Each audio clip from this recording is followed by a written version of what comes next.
That's right, y'all. Y'all could have went anywhere. Fact of the matter that you came here to chill with me, I appreciate you. It might sound crazy what I'm about to say. Doom, doom, doom, doom, doom, doom, doom, doom. Sunshine is here. We can take a break. Doom, doom, doom, doom, doom, doom. I am a hot air balloon about to go to space. Doom, doom, doom. With the air, like I don't care, baby, come away. Let's do our thing, y'all. Why? Because I'm clap along if you feel like a room without a roof.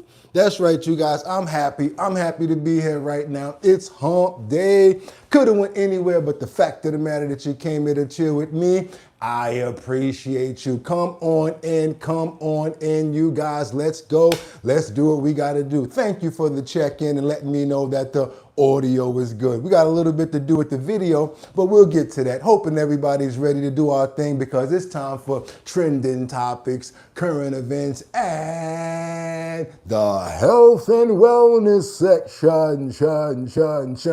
I see everybody's here doing their thing. I'm glad to see you happy, Miss Swanza. That's why I sang the song. Try to make you guys get a little bit of enlightenment today. That's right, you guys. We got a lot to go over. We got a fantastic show set up for you. I'm not even going to play around. Just going to fix this camera real quick. Let me go ahead and get that get that one little speaker that's messing with me right there. Get him a little straight right there so that we can get a whole scene going on right there. Make sure that we're good. And then, we got to get the level going because, we use a level over here. We got to make sure we got everything right for y'all. We want to make sure y'all see the whole screen.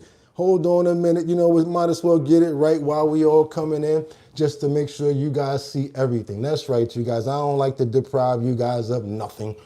Nothing. Come on. I think that's going to be it right there, you guys. That looks pretty good right there, and I'm ready to get it going. You have to have it lined up before we get our prayers in the air. You know what I'm saying? So we got to get those prayers in the air, and I'm so glad that everybody is here. Let's get lined up for a fantastic show. Miss Swanza, Batty Lynn. I see Faye in the building. Okay. Faye is here. Okay. Glad to see you. YSP, we SP. Miss Keisha, early in the building. You guys ready to do it? I'm ready to do it too. Okay, let's do it, you guys. Let's get those prayers in the air. I want to pray for understanding. Let's pray for facts. Let's pray for love. Let's pray for family. And let's pray for healing. That's right. Let's pray for healing, good immune systems, and healing, you guys. And like I said already, respect. And we love to pray for debating. Why? Why do we like to pray for debating all of the time? Because I love to debate or be able to have a conversation with people. This way we can come up with some resolutions and some solutions. I want to pray for angels among us right now. We got Miss Keisha we're praying for as well as Yolanda. Can't forget about my brother Mark Dorfman. Tony Wright is in the building. Faye, I see you. Batty Lynn, good morning and thank you so much for the audio check-in. Yolanda, I saw it and I said it. Okay, who else we got in the building? Miss Swanza. Purple Flower. Hey, everybody. Hey, Purple Flower. How you doing? Praying for Bustin' Dustin. Where you been, Bustin' Dustin? Okay. Yolanda. We got Miss Swanza's in the building. Guy and Elsa. How you doing? You ready to get it going too? I see we all made it here this morning and thank you for spending your time with me. 420 John Patrick. Jelena, ready to go as well as usual. Who else we got in here? Miss Keisha. Who else? Let's go 55 Coffee House. Lisa Roy ready to go in the morning. Let's pray for angels among us. Can't forget about MSKP3. Can't forget about Jelena. Also, we got to put those prayers in the air for liberty and justice. Sam Champion. We can't forget about Casey Ramos. Who else? Brian Falcone. And we also can't forget about Luigi. Can't forget about Luigi as well. Got a lot of people that we can't forget about around here, you guys. Miss Colessive, can't forget about Colessive as well. Angels Among Us and Winter Rising, you guys. That's right. That's how we're going to do it. Feel good year as well. And can't forget about me, Bugatti NYC. Wait a minute. I see Scooter popped in there. Got to get my boy in there too. Scooter. Amen. Let's do what we do, you guys. I'm sure it's about that time to get this thing going. I'm going to take a little sip of this holy water right here. Can't forget about Tony. I ain't see you in there, Tony. Matter of fact, I think we did get you in there. But you know what? Without any more delays, it's hump day, you guys. It's time to do our thing. You guys ready to go? I'm ready to go too. Woo! This month is going by fast, right? Soon it'll be back to school. And they'll be like, no, And we'll be like, yeah, yeah. Let's do our thing, you guys. Good morning, everybody. Let's go. Let's do it. Trying to stall out for this guy right here and see how long it's going to take for the 9 to drop any second. And I'm ready to go. Boo, boo, boo, because they're ready to go. Boo, boo, boo. It's time to start the show. I hope you're ready, yo. Yo, yo, yo, yo, yo. Whoa, almost. As we wind it up, boo, boo, boo, boo, boo, wind it up, boo, boo, boo. I said we wind it up because it's 6 o'clock. Some ready to go. Let's start the show. They're ready to go. Come on. It's time to start the show. That's your cue. I mean, that's your...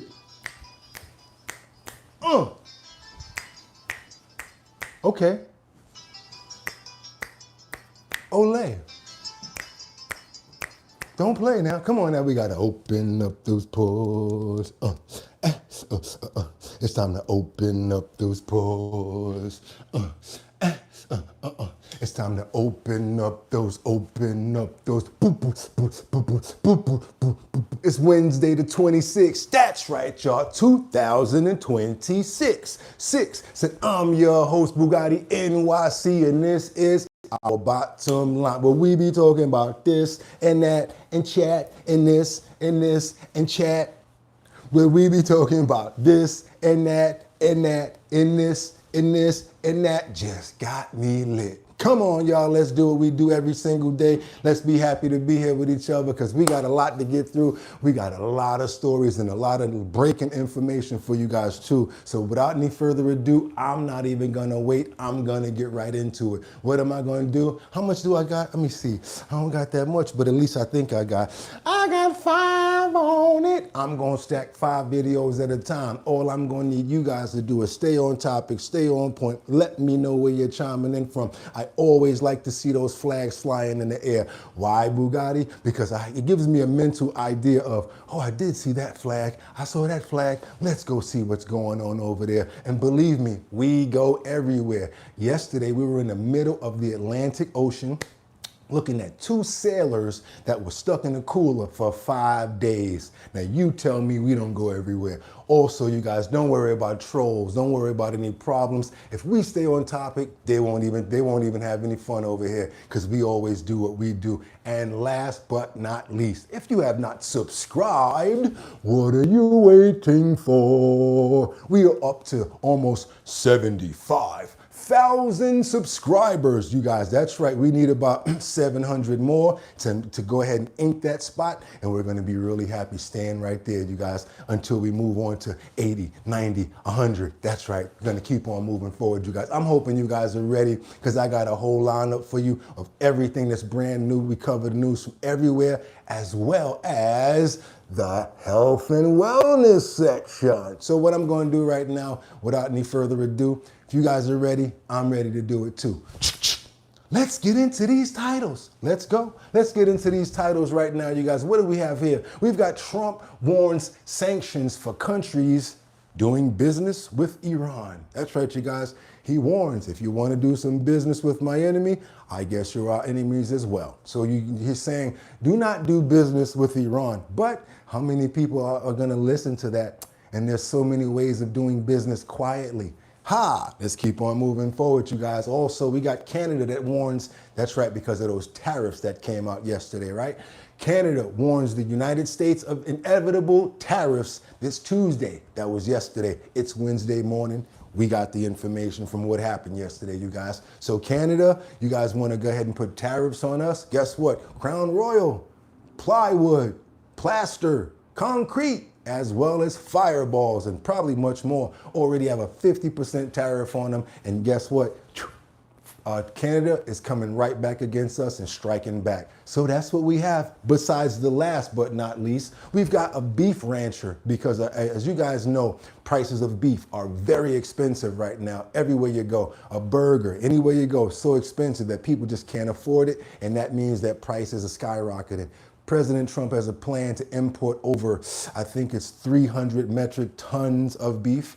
And the ranchers are basically saying that the consumers won't see the costs go lower even with all of this imported beef. Where's the beef? I don't think there's anybody back there. I really don't. Remember that, you guys? Let's keep on moving forward because it's time to get it going with trending topics, current events, and the health and wellness section. It's time to do our thing, you guys. So you know what we need to do, right? Grab your your water. Make sure it's clean and good water. And your tea and your 55 Coffee House from our girl, Lisa Roy, because we're about to get into it, you guys. We have a lot of breaking news coming in. I am so sorry to be the one to tell you, but we got a lot of fires all over the place. So let's get through this together, you guys. It's the news. It's our bottom line. Let's do what we do, you guys. Let's go. In Nevada, Baytime crews are now working to put out hotspot to look. Nevada, fire already took out so many people. I'm so sorry about that. It's basically hawk fires. The hawk fires, firefighters are taking care of the last bit of the flames right now, as 74 homes have been lost in these hawk fires. Also, one commercial building has been lost as well. Let's keep on going, you guys. On the edges of the hawk fire so residents can return home. The wildfire scorched some 15,000 acres, and starting over the weekend, the fire forced thousands of evacuations. Everybody that I know has their houses stayed up, but there's a lot of houses that have been lost out here. A ton, and it's super depressing. There's so much loss out here, and I feel so bad for everybody. More than 30 homes have been destroyed. Authorities say the fire was human caused, but it is unclear if it was intentional or accident. That's the problem that I've been having the entire time. Since 2025, when we started doing this, I wasn't really paying attention to actually how they were being started until I saw one video clip of a guy on a pedal bike that had like a little small torch. And he went into a place that was very brushy, and he just started lighting everything up and riding on his bike and just setting everything in place. I don't know if you guys remember that video, but that really changed my whole outlook on everything. Let's keep on moving forward because we also have some more sad news, you guys. That's right, you guys. Let's get right into it. I think we're going to skip this other one. Let's just do it. Working 9 to 5. Remember that song? Working 9 to 5. What a way to make a living. I wanted to make sure that it was confirmed. Didn't want to just go off of tweets. So yes, it has been confirmed that the late, great country soul singer, also the original publisher of I Will Always Love You, fantastic songwriter, musician, got to just give her props. Dolly Parton is passed at the age of 80. Let's get into this, you guys. Let's see how it happened if we're going to get as much information as possible. She had been fighting cancer for a while, but 80 years old, it's pretty deep, pretty long right there, you guys. Let's keep on going, you guys. That's right, Dolly Parton, working 9 to 5. We start with some pretty sad breaking news here. We have just learned that music icon Dolly Parton has died at the age of 80. The country music icon behind some of the biggest songs ever recorded. Her head of security announcing her death today on Instagram. I know this is the first time a lot of people are hearing this news. A legend, singer, songwriter, just an altruistic soul who's done so much for her community. She leaves behind a career that spans more than 6 decades, and I know that we'll be talking with TMZ in a little bit, coming up at 4 o'clock, and at 3 o'clock as well, we'll be discussing that. Yes, before we get up out of here, you know how we got to do it. Thanks for all of the songs. Thanks for all of the love, all of the good times, the smiles, the laughter, the crying. You guys know it. There was something that you loved about her, and I didn't even know that she was the one who actually wrote I Will Always Love You. And Whitney Houston stepped in. She was like, you think I got a problem with that? Girl, look at this check. She was okay with that. One thing she was a real legend and a true champion. Want to just give up mad props to Dolly Parton, you guys. The original what's her name? Pamela Anderson too. Stop playing around. Stop playing, guys. When it was Dolly Parton, we didn't look at anybody else. Come on, black, white, whatever your color was, Dolly Parton was always a beautiful person, a beautiful woman. I would like to say rest in peace to her. Thank you for everything, and this goes out to you. Open up the gates, God. Got another singing angel coming up. She about to lead the choir. Amen. She gonna lead the choir up there, boy. Let's get on over to Texas. We got some dark smoke that engulfs the skies as wildfires take over acres of land in a blaze. Texas, that's not the same place that we just came from, you guys. We're going to Texas right now with something totally different. Let's go. And again, don't know how this started, but yeah, we're gonna find out. Here.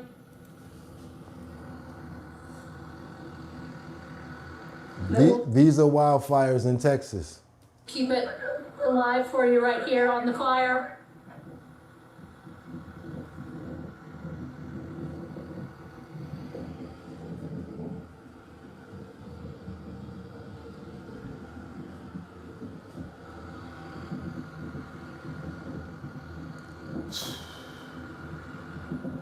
Don't even do it, you guys. I know what you're gonna think.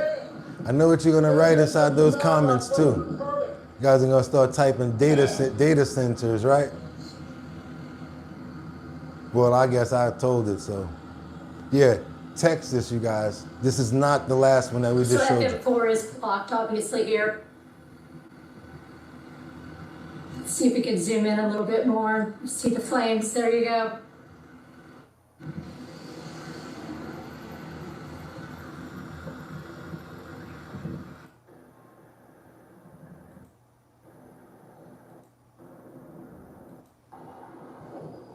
Looks a little too green for me for just a brush fire to start that, you know? Too much vegetation. I don't see too much dryness that would be able to catch a flame, you know? But I don't know. You guys let's keep on going. We're gonna send out prayers and hope that none of the animals, the wildlife, the ones that we always gotta make sure that we don't forget about, they're protected, and we wanna make sure that anybody around is okay as well. Let's not forget about those first responders who have to go fight these things head on. Let's pray for them as well that they can get through it. The first fire that I showed you was only 27% contained. Amen. Let's keep on going, you guys. We got to go over to Thailand now. This is crazy. Southern Thailand. I told you we go everywhere. They've been rocked by dozens of coordinated ARSON attacks. Yep, it's timed, and it seemed like they've been going off at the same time, like they're coordinated, and that's what they said. That's what they said. Let's go. Got to get on over to Thailand, you guys, and see what's going on over there. I just can't believe how these things are happening and people are just going on with their own lives like nothing's going on. You got the guy on the cell phone right here that's just like, yeah, you know, boom, boom, boom. All of this stuff is going on. And they said that these are coordinated attacks, and it's not just in one place. There were dozens of different stores and locations that this happened to, that they said that this was done on purpose.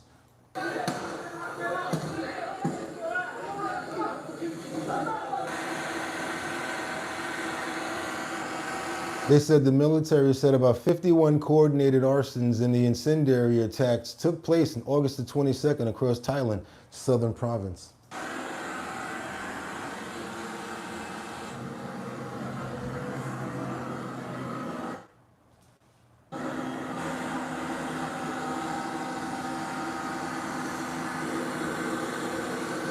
Three civilians were injured while no clashes with the security forces were reported. Okay, no clashes.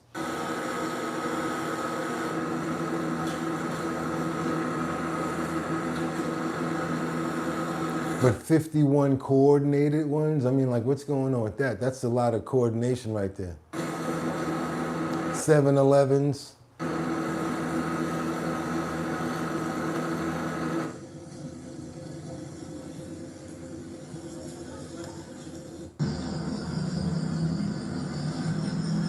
Pray for Thailand, you guys. Family, people, don't matter where you're from, but we still got to show the love and show prayers. Glad nobody got hurt in this. Amen. So now they're searching people, all the little scooters, to see if they're involved. Oh yeah, it's a big deal out there in Thailand, you guys. Nobody's getting through, I guess. You see what's happening? Let's go. That's how we do it over here on Our Bottom Line. We got to get on over to one of our leading stories, you guys, because we need to know what's going on with the dough and how much are we going to have to pay now. Because first it was the Strait of Hormuz and high gas prices. Now it's Canada. What are we getting from them? What should we expect? See what's going on as Trump actually put in some really crippling Canadian tariffs and now warns of sanctions of other countries doing business with Iran as well. Let's keep on going forward, you guys. Let's go. Let's get it. The trade war with America's neighbor to the north is ramping up with possible costs to Americans. In just hours, Canada set to retaliate after the Trump administration imposed 50% tariffs on some Canadian goods this weekend, potentially raising prices on everything from dairy products to plywood. We need to send a message loud and clear to the Prime Minister of Canada. Stop taking advantage of America. It's over. President Trump. JD says, take those hockey sticks and shove them. Take those hockey sticks and shove them. We ain't using y'all no more. Also threatening 50% import taxes on more products starting January 1st, including Canadian cars, auto parts, and steel. Last night, the president again arguing he's doing it to bring back American manufacturing. We need a little bit of this country. We get it all from Canada for the most. Now watch what Canada's gonna say. We know what you need and what you're gonna do without that oil. You got all them cars coming through there. So Canada's not, Part. Now, Canada says it has leverage. We have what the world wants. Its retaliatory measures today could raise costs for American businesses. We're going to fight with everything we have. One Canadian politician, Doug Ford, is locked in a war of words with President Trump and also threatening that Canada could restrict resources flowing into the U.S. I'd love to see him run cars without any oil. While everyday Americans are feeling the trade war's impact. In Michigan, Michael Howard says it'll hurt his furniture manufacturing business. All those costs Yeah, JD do look like he wear a little bit of eyeliner. So yeah, you're right about that. have skyrocketed. While that trade war with America's ally grows, the president is also intensifying economic pressure on Iran. Mr. Yesterday, Holmes. launching what he calls Economic D-Day, slapping fresh sanctions on 60 foreign entities and threatening to cut off countries unless they stop doing business with Iran. There will be no minimal breathing space for the regime to rebuild its capacity to inflict terror against America and the world. Overnight, Iran's economic minister saying, quote, they should expect an attack from our side as well. Uh-oh. They're not giving up, you guys. They're not giving up without a fight. Now, we got an education situation going on, and I want to know what you guys feel about this because President Trump basically put schools on notice with a major push. What's that major push? To let you guys, that's right, Angel, Scooter, all of you guys. Any guys in here have children?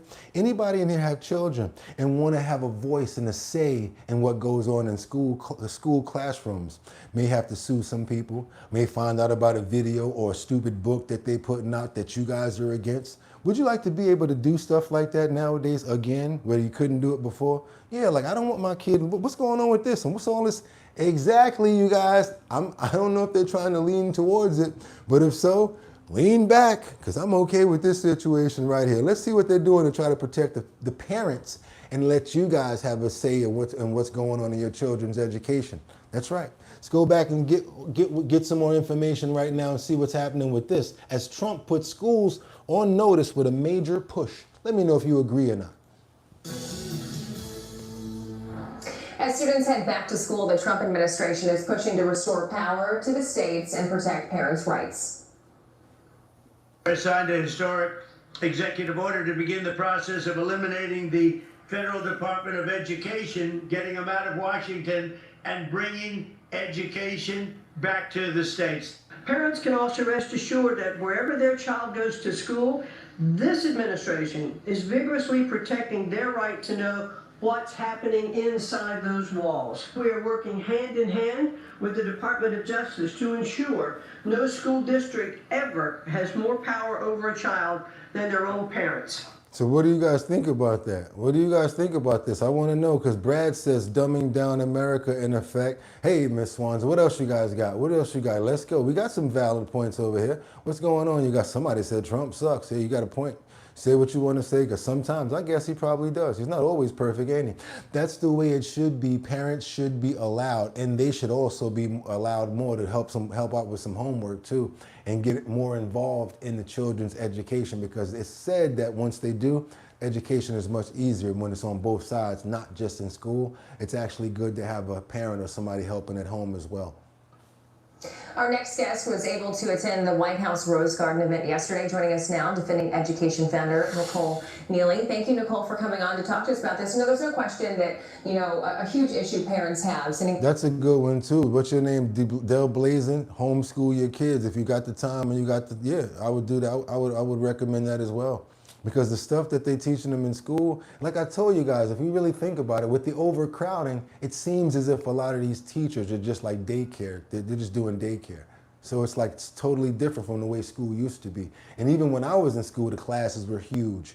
So it's like I guess nowadays, most of the teachers feel like as long as they can keep them contained and quiet, it's just like the parents. They get them on out of there. Go ahead and let them go through class, let them graduate. Thun-ta-dunts. Yeah, thun-ta-dunts. Their kids back to school is what is going on in the classroom. So tell us, what has the response been in the communities who have this option? Yeah, I think President Trump has accomplished so much in the past 18 months. I mean, considering the headwinds that he came into, the post-COVID learning loss, and just the absolute loss of trust that families had. President Trump and Secretary McMahon have actually enforced the laws. There have been laws in the books for years, FERPA, PPRA, but where parents actually have a right to know what's going on. This administration has actually taken those rights seriously, opening investigations and ensuring that families do have access to those materials and holding districts accountable that do not. Opening civil rights investigations when women and girls are not being treated appropriately, when schools are discriminating on the basis of race.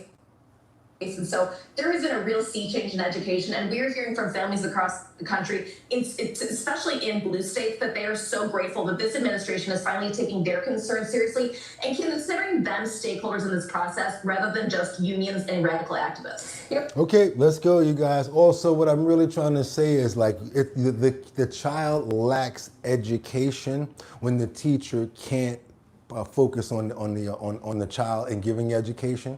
And then the second thing I'd like to say is assistant teachers are very important as well, because think about it, if you have 30 kids inside of a class, the assistant teacher is going to definitely need to be there to help out when it comes down to some of this coordination and things like that. Hopefully just to make sure that everybody's in attendance and know what the lesson plan has going on. And then once the like, let's say some speeches are being made or educational words are being said, maybe she can go about and check on people and stuff like that. So Mom Dami, you need to leave the teachers' aides alone when it comes down to the $10,000 incentive bonus. They only make about $30,000, and that's really not enough money. So leave the teachers' aides alone and let them get their bonus. It's an incentive, hopefully, to get more people over there, because the children, it's better to get them a better education. Let's keep on moving forward, you guys. Now we got another success that came in from your president, President Trump, as he secures a major Supreme Court victory on mail-in voting. Let's keep on going, you guys. What do you guys think about the mail-in voting, law that just came down yesterday? All right, now to the serious stuff. The Supreme Court handing President Trump a major victory on mail-in voting restrictions ahead of the midterms. Alex Hogan joins us now from the White House with the details. Good morning, Alex. Hey, good morning. So the Supreme Court giving President Trump the green light to move forward with part of his plan to restrict mail-in voting, at least for now. So this was a 6-3 vote in favor of this, a major win for President Trump. It lifts a lower court block that prevented the administration from implementing key parts of Trump's March executive order, which called for the federal government to create lists of voters eligible to receive federal ballots. It requires states to provide information so the Postal Service can verify that voters on those lists are eligible. The administration argues that the goal is to protect election integrity and prevent ballots from going to people who are not eligible. But Democratic officials in 23 states and D.C. sued to block the order. They argue that the president is overstepping his authority and the Constitution gives states the primary role in administering elections. They say this fight is far from over. So California Governor Gavin Newsom reacted saying, quote, California will be suing again to block these Orwellian rules from being implemented. Illinois Governor J.B. Pritzker responded. Well, you got to know that they're not going to just take this lying down. Everybody's going to appeal. Quote, the Supreme Court's decision allowing Donald Trump and the U.S. Postal Service to move forward with this unprecedented attempt to interfere in our elections is deeply troubling. And New York Governor Kathy Hochul stated New York challenged this unlawful executive order from the very beginning, and we will continue the fight. Okay, you guys, what do you think about the new senator? Well, it's not, I don't think she's already in yet, but she was put in for interim after her brother passed. She actually was, she did win yesterday. That's right, Lindsey Graham's sister, Darlene, that's right, was backed by Trump, ran for Senate, and now she's got the position. Seems as if some people don't think that she knows a lot about the government and a lot about foreign policy. That's pretty important when it comes down to being in government, right? Let's keep on moving forward, you guys. Let's go. Let's see what's going on with this, and let me know what you guys think. Polls closed in South Carolina's just about 2 hours ago, polls closed in South Carolina's special primary runoff election to decide who will be that state's Republican Senate candidate this November. After the special election on August 11, not that long ago, that race has come down to two candidates, conservative Republican Congressman Ralph Norman and the Trump-backed candidate Darlene Graham. Don't say that we don't play both sides now. We play both sides and let you guys see what both opinions are on things. So the late Senator Lindsey Graham, who's currently serving out the remainder of his Senate term. And right now we can project that Darlene Graham has won this Republican Senate runoff against Ralph Norman and will advance the general election in November.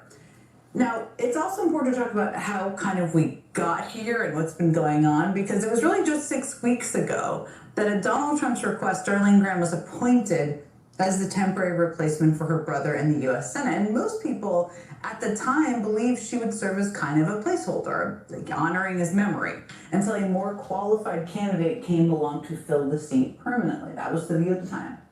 Which is why a lot of people were surprised when Trump chose to back Darlene Graham to be the party's official nominee for November. And since then, I will say, nearly every time she has opened her mouth, even Darlene Graham sounds a little surprised she's running for the seat. I mean, who could forget this particular moment? Are Taiwan and the South China Sea national security issues for the United States? And if so, why or how? I'm just going to be honest here. I'm not on national security. I'm not that informed on national security, but I do support the military. First of all, you're running for the U.S. Senate. That wasn't a particularly difficult question, even if you aren't a national security expert. And second, her brother made a name for himself talking about exactly these issues. Literally, Taiwan, then the South China Sea, and what should be done there. And then in a tele-rally last night, Donald Trump tried to do kind of a little cleanup for Darlene Graham. Here's what he said. She's tough, she's strong, and she's the perfect person to carry on the legacy of her brother. Very different people.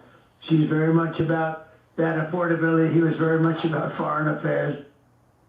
Very different people. He was very much about foreign affairs, and she's much more about affordability. Okay, you guys, you can make your own opinions because that clip is much longer than that, but kind of had another soundbite that was pretty clipped to that, pretty close to the same thing that happened there. Just didn't look too good. Actually didn't. And I don't care about names or whatever.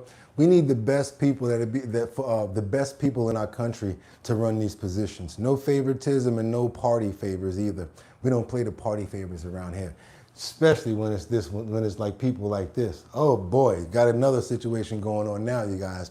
This is about to get crazy because Trump administration is now planning a huge visa revocation. Give me that visa back, you guys. Give me those visas back. Come on, guys. There's an entry crackdown, and the government is preparing for a mass revocation. The administration is preparing what could be the largest mass visa revocation in United States history, targeting tourist business visas of up to 200,000 foreigners who are also requesting asylum to live in the U.S. Deputy Secretary of State Chris Landau maintains both. Asylum is different from getting from being a citizen and going for your citizenship. They're trying to say a lot of people are using asylum and they're just staying to try to using that as an excuse is what they're saying.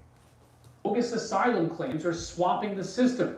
Quote, asylum isn't supposed to be a loophole to circumvent immigration laws.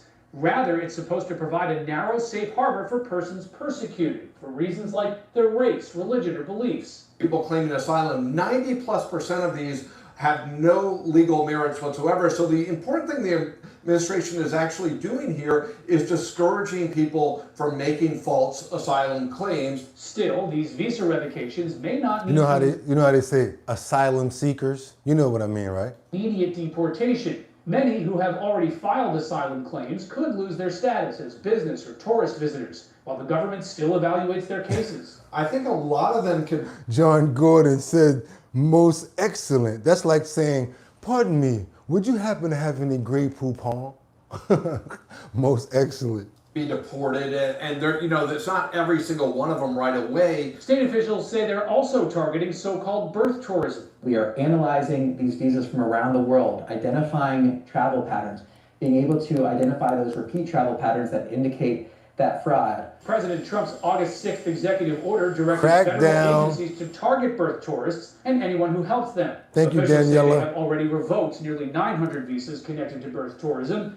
Some legal experts warn proving fraud in these cases could be difficult. Legal challenges to mass visa revocations are expected, with critics arguing an asylum application does not, on its own, prove someone misrepresented their intentions when they entered the country. Woo! Oh boy, we got a lot going on with doom, doom, doom, doom, doom, doom, doom, and a lot going on in other places too. Let's go on over to see what's going on in New York. And if I can make it there, I'll make it bump, bump.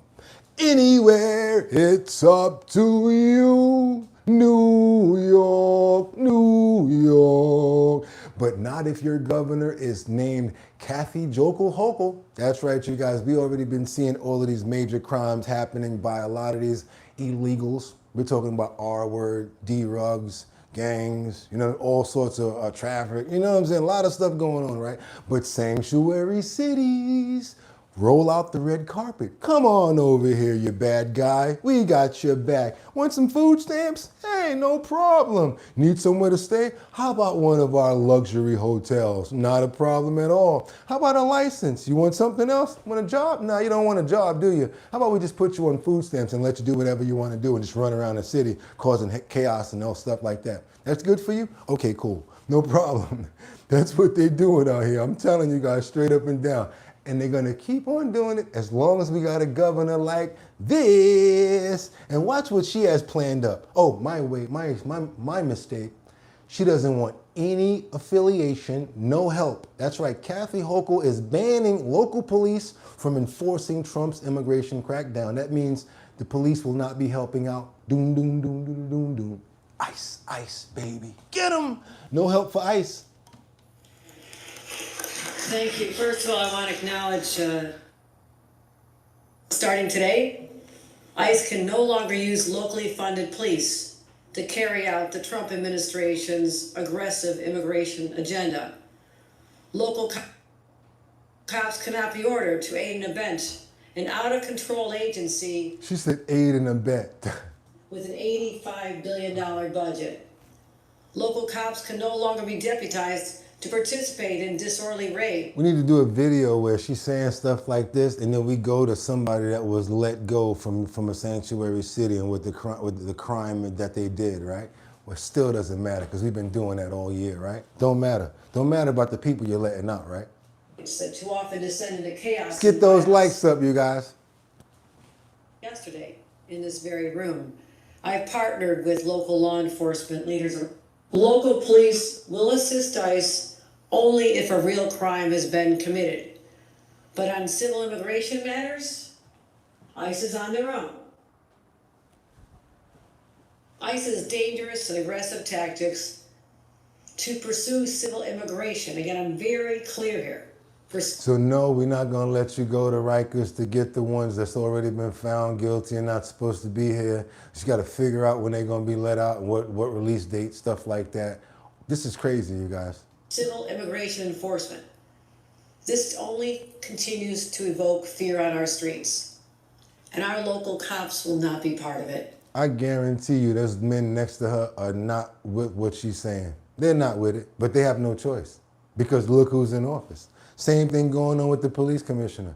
One of them would do so much better as the police commissioner, so much better. And anybody can do better than her. I can't even listen to this nonsense anymore. She's a real thunther.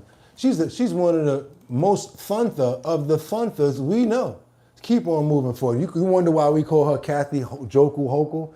She proves it every time. Let's go, you guys. Let's go. Let's get on over to what else we got. Oh, yeah. Oh, you doing that now? Oh, we might as well stay in New York, right? But I'm not going to sing the song again, but we're going to stay in New York City as the mayor is crushing the city. What do you mean crushing the city?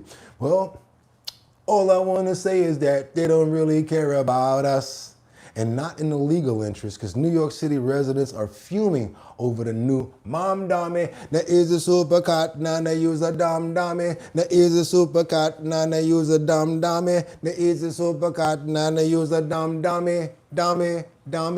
Yeah, dumb dummy, Mom Dummy. This is really, don't really got it going on upstairs. You got a lot of people angry at you right now. You came in talking about all of these promises about free rent, free buses, supermarkets, and look what you're doing. You got a lot of people angry at you right now, you guys. Come on, you guys, let's check this out, see what we got going on from now is a supercut, now they use a Mom Dummy, a dumb dummy. New York City homeowners are fuming over Mayor Mandani's second home tax. Listen to what the mayor said about. You got to prove that you live there, or you're gonna be paying like I told you, from $54,000 to $60,000 extra dollars every year if you don't prove that you live there. His administration skipping a hearing on that rollout. Listen.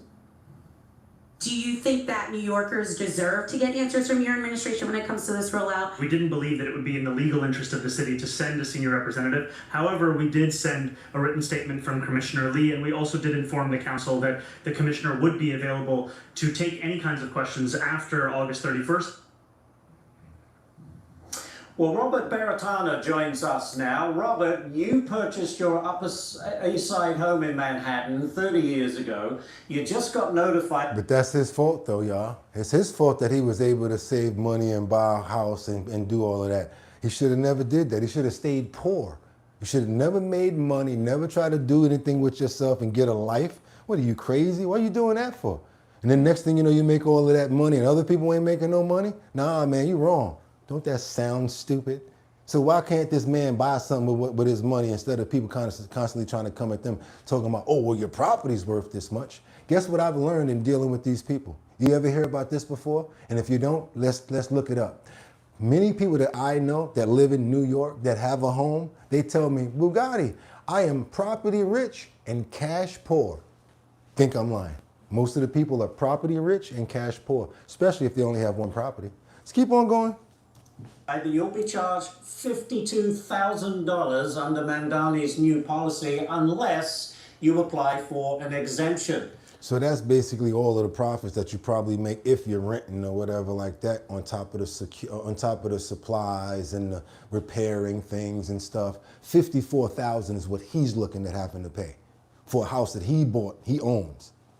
Tell me, what have you done since you got that bill, and what's your take on all of this? Sure. Actually, first of all, thank you for having me on the show and allowing me to tell my story. So I am a New Yorker, first of all. My wife and I, as you point out, purchased our home 30 years ago. We've raised our family there. We have filed as New York City residents income taxes for decades. My driver's license, my voter registration, my vehicle registration, and obviously all my tax records provide readily available evidence that we are New York residents. And furthermore, my wife is president of the neighborhood association. But last month, I received a letter from my government telling me that I would be subject to a $52,000 annual pied-à-terre tax unless I applied for an exemption to the city and convinced the city that the tax did not apply to me. Now, I did apply for the exemption. In fairness, I did receive the exemption for 1 year, so it implies that I'll have to apply again. But frankly, I should never have to apply for the exemption. Oh man, don't get rich because they're gonna come after you. Don't go out there and pick up cans and then all of a sudden get a shopping cart and then all of a sudden get a little truck and then all of a sudden get a little facility and start making a lot of money, you guys. Woo, don't do that. Because how dare you? We need that. You know what I'm talking about? Don't make it. Don't make it. Don't try to do it, you guys. It ain't worth it no more, is it? Let's keep on going, you guys. We got to do it. We got to get on over to NASA because at least something good is coming out of going up to space all the time. I don't know if I could do it, but they're doing some real major accomplishments at NASA, you guys. Do you know that they have gardens really growing in space? And they're really going places. That's really good thing, right? NASA really going places. Let's go. It's a phenomenon what they have going on. They're doing research and advancement shows in Parkinson's disease. They have breakthroughs in emergency medication. They even have little farms that they've planted so that if they're going to be up there longer than what than the rations would last, they'll be able to eat off of these farms. Got a lot of stuff going on up in space, you guys. Let's check out what NASA's planning and what they're doing and thinking about these long trips up there. Let's go. From live on the Hill, Chad, thanks. Tonight, we're learning about how space research is advancing emergency medicine and agriculture. Senior correspondent Jonathan Terry talks with two astronauts aboard the International Space Station about ways their work is central to plans for outposts on the Moon and Mars. Fox News, this is Mission Control Houston. Please call station for a voice check. Station, this is Fox News. How do you hear me? Hello, we hear you loud and clear. From 260 miles above Earth, NASA astronauts Jack Hathaway and Anil Menon talked about their work on the International Space Station, preparing humans for long-duration missions to the Moon and Mars, including research on growing vegetables in space. It smells like Earth. I miss her. The more things that we can recycle, the more things that we can build locally, the fewer numbers of tons of stuff that we have to get out of the gravity well of Earth on our way to the Moon and Mars and beyond. Those efforts include experiments with a lightweight system that turns drinking water into medical-grade IV fluid, crucial for future Mars missions, which are expected to last longer than perishable supplies, but also with the potential to save lives on Earth. There's so many rural areas, there's so many remote areas or underserved areas or disaster zones where these kind of things would be important to generate real time. While both astronauts have wives and children, Anil knows what it's like to be the one home with the kids. Gather around my sweet dragons, your mama is back.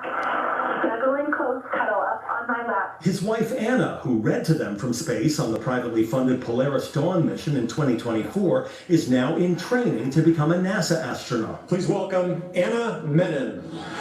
We're pretty good at solving problems together, and so I think we use that flight controller mentality. We don't spend a lot of time dwelling on the problems.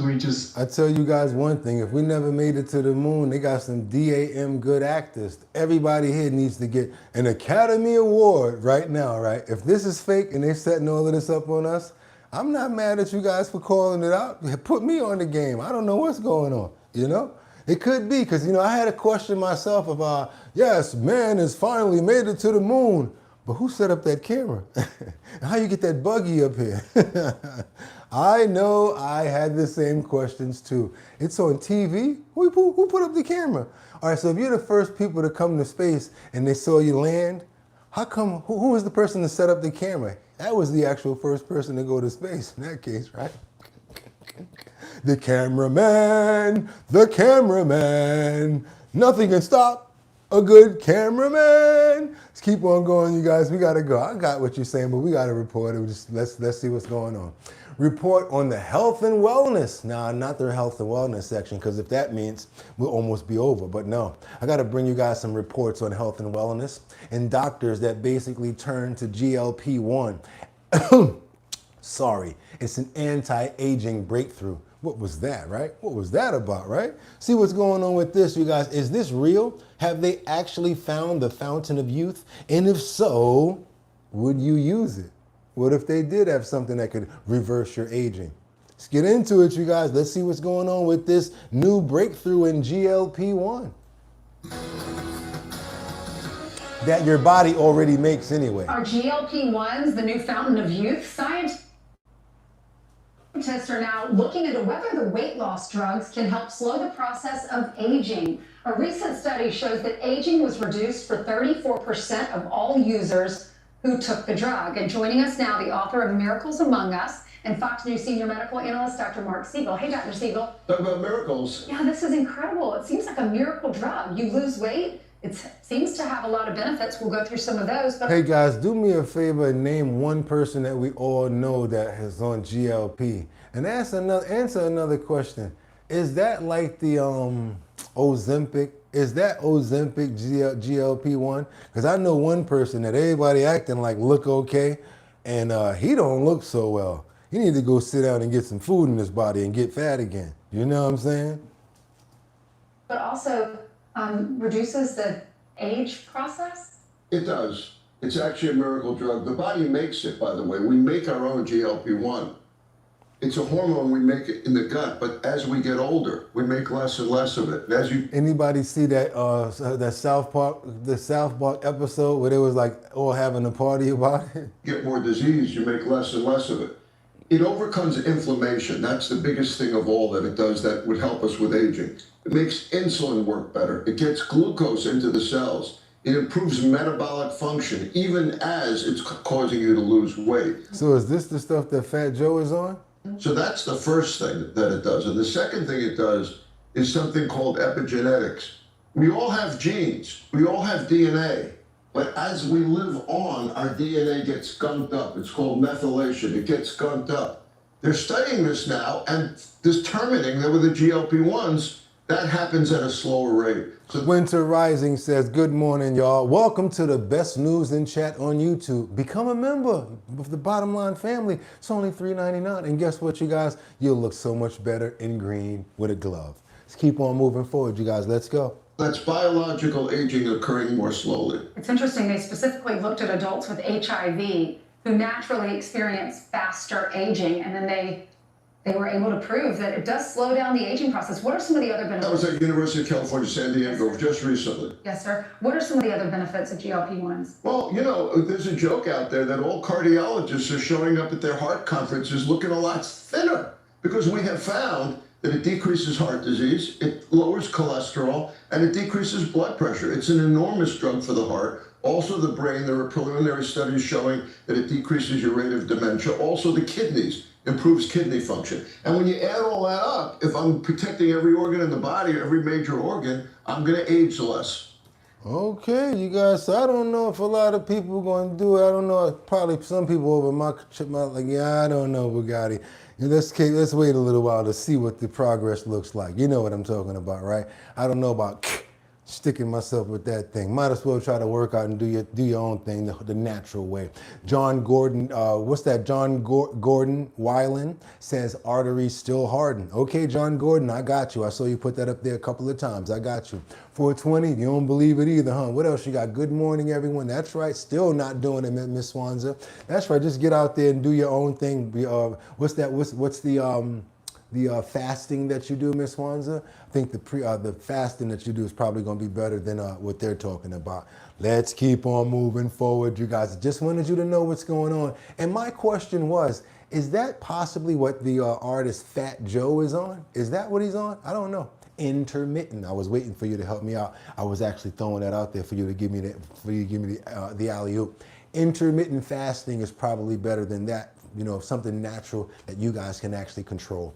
Let's do it and let's keep on moving forward. And did you actually know that we're almost at 75,000 subscribers? And if you have not subscribed, what are you waiting for? Come on, you guys, become a member, get that glove, because guess what? We got about, maybe 15 more days, not even that. We got the countdown to our 600th episode. That's right, you guys, on September 10th, we will be premiering a longer, extended session of Our Bottom Line. You think it go long already? We're going to be going even longer. Giveaways and much, much more. Let's keep on moving forward, you guys. Let's go. We got to get on over to a DA's claims that he says a suspect was in a violent committed. Okay, let me just do this myself because iPad or whatever, you get out of here. 3 days ago, we had an incident where a assistant district attorney was making a video outside of the courthouse in California. During this time, a man approached him and a couple of times, right? Come to find out that the man was arrested, but no, let's fast forward till today, well, yesterday, they find out that the man was laying for the assistant district attorney in wait, lying in wait, knew where he was going to be, and basically set him up to do that. Why? Because prior, 10 years ago, the same assistant DA got him arrested, and he doesn't like him, and guess what? He was late waiting for him, and he saw him, set it off on the left, you guys, and we're going to see what goes on with this case, because this is the case about Dustin Crawford, the attack that he had targeted of the assistant district attorney back in 2015 from his post-incarceration. There is post-incarceration and his post-prosecution. There you go. Let's do it. Let's do it, you guys. Don Zanoni and District Attorney Lisa Smith-Camp say the entire attack was caught on security video, adding the victim was standing in a group with his friends when he was violently attacked from the back. This is not a crime committed in a random act of violence by a mentally ill man. That's a person who prosecuted me years ago. And I'm going to take this knife in my pocket and I'm going to stab him. So it went like that. He saw the guy that prosecuted him, got him locked up, and he went for him. In the courthouse, yard, doesn't make a lot of sense though. And I'm going to try to courtyard kill him. And that's exactly what he did.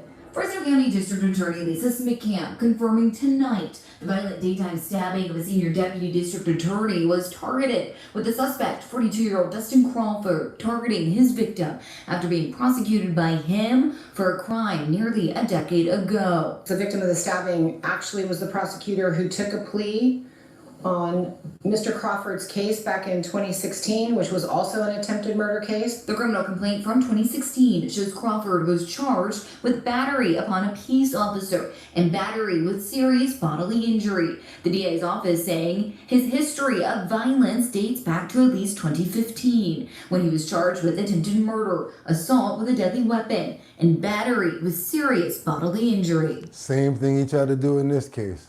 Sheriff John Zanoni says they're reviewing security video of the attack, and he says the prosecutor was stabbed from behind while standing with his friends and colleagues. I watched the video. He singled out, targeted this deputy district attorney from start to finish. Smith-Camp says he was sentenced to prison for 5 years for his crimes, but not before spending time at a Atascadero State Hospital, citing mental illness.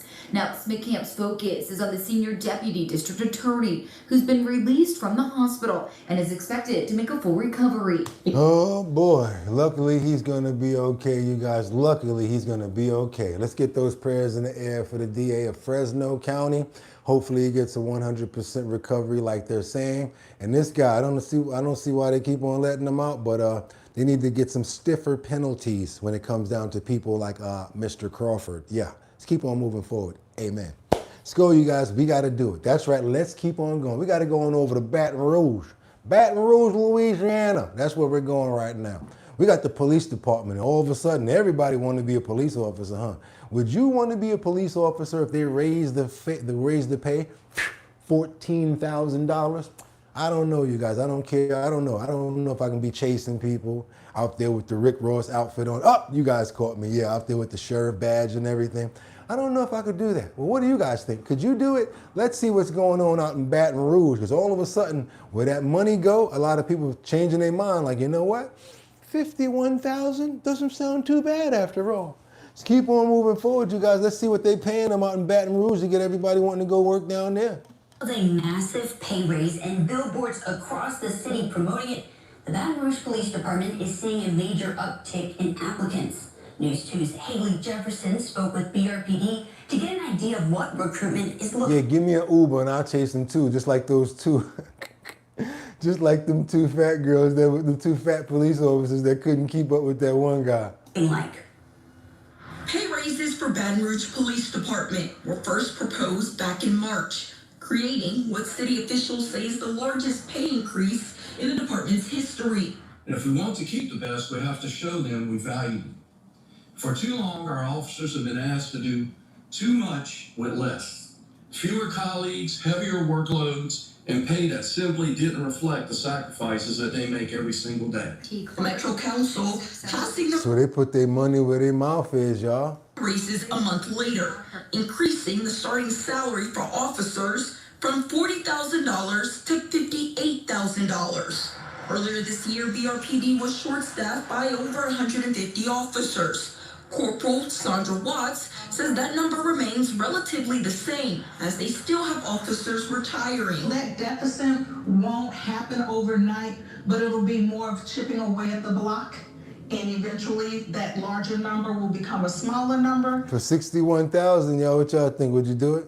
Which will be beneficial to our 51,000. community because there will be more law enforcement officers out here on the streets, in the communities, helping make a difference. And since the approval of the pay raises, they are seeing increased interest in people looking to join the department. We have seen nearly a 300% increase compared to last year of inquiries of persons that want to be a part of the Baton Rouge City Police Department. Yeah, when they see that money on the line, they're like, you know what, maybe I will be a police officer. Get to, well, I don't know what you get to do because I couldn't do it. Like I said, it's very stressful. And one of the worst places to be as a police officer is here.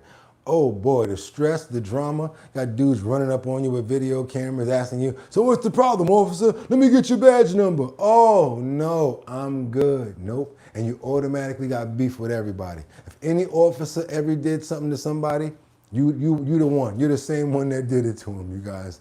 They will not separate you from the other one. Let's keep on going, you guys. Let's go, because Trump, we talked about this, and it's in our header, where President Trump is easing up on the tariffs when it comes down to ground beef, with a plan that's going to impact up to 300,000 metric tons of beef, as he's planning,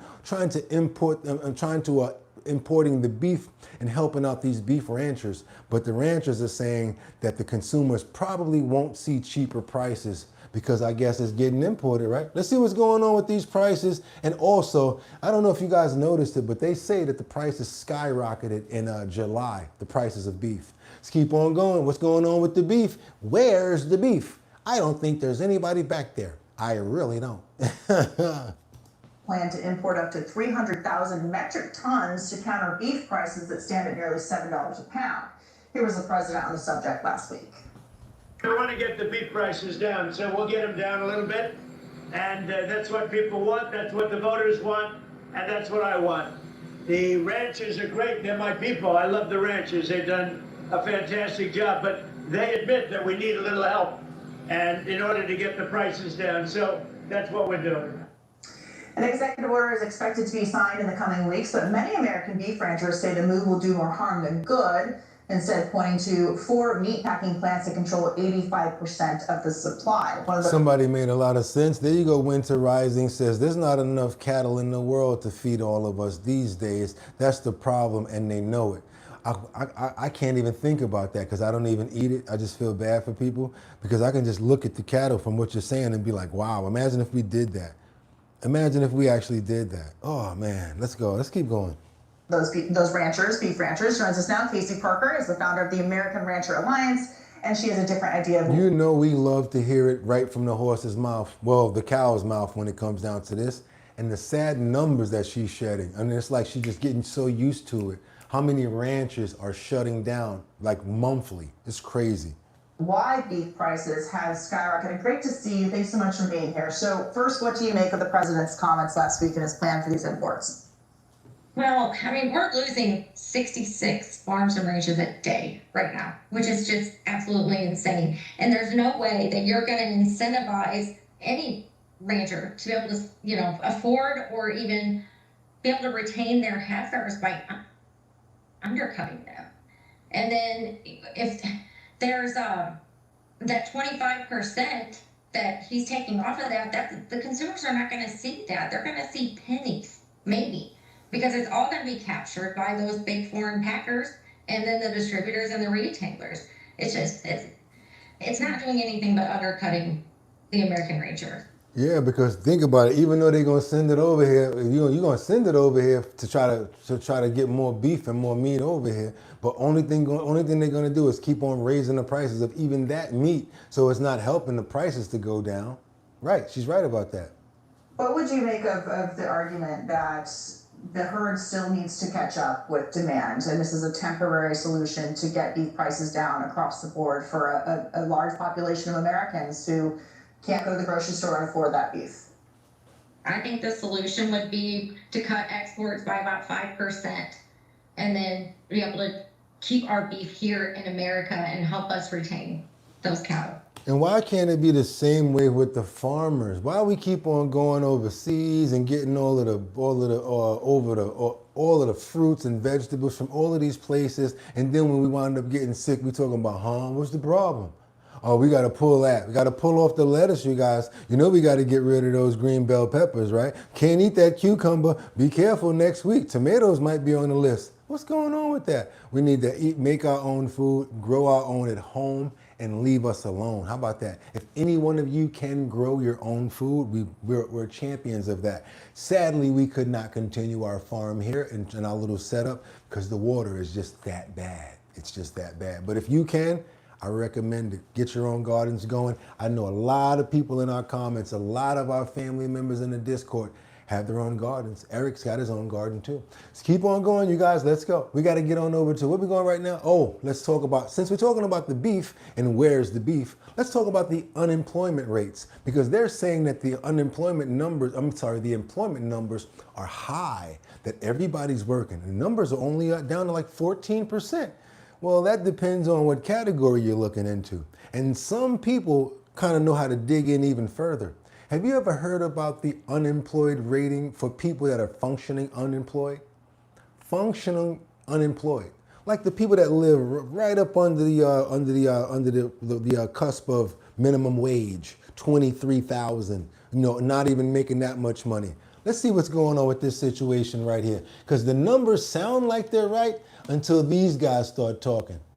Bob, the U.S. unemployment rate remains near a 50-year low. An economic research firm shines a light on a disturbing figure regarding our job market. As of July, the unemployment rate stood at 4.1%. But according to data from the Ludwig Institute for Shared Economic Prosperity, the true rate of unemployment was actually at 24.9%. Now, the economic research firm looks not only at unemployed workers and those searching for a job to capture a real look at the labor market, but also those who are something called functionally unemployed. Now, that includes those who are involuntarily working part-time and who are earning poverty-level wages, or less than $26,000 annually, and that's before taxes. So CBS Money Watch reporter Megan Cerullo joins me now. So she knows the numbers, and it makes a lot of sense. That's why I wanted you guys to hear this. What does the unemployment rate measure versus that functional unemployment? The official unemployment rate from the Bureau of Labor Statistics, which we all rely on as an indicator of the health of the labor market, measures the share of workers who are 16 and older who are looking for work and don't have jobs. Got it. So it's very blunt. That's all that they count for that category. They're looking for work and they don't have jobs.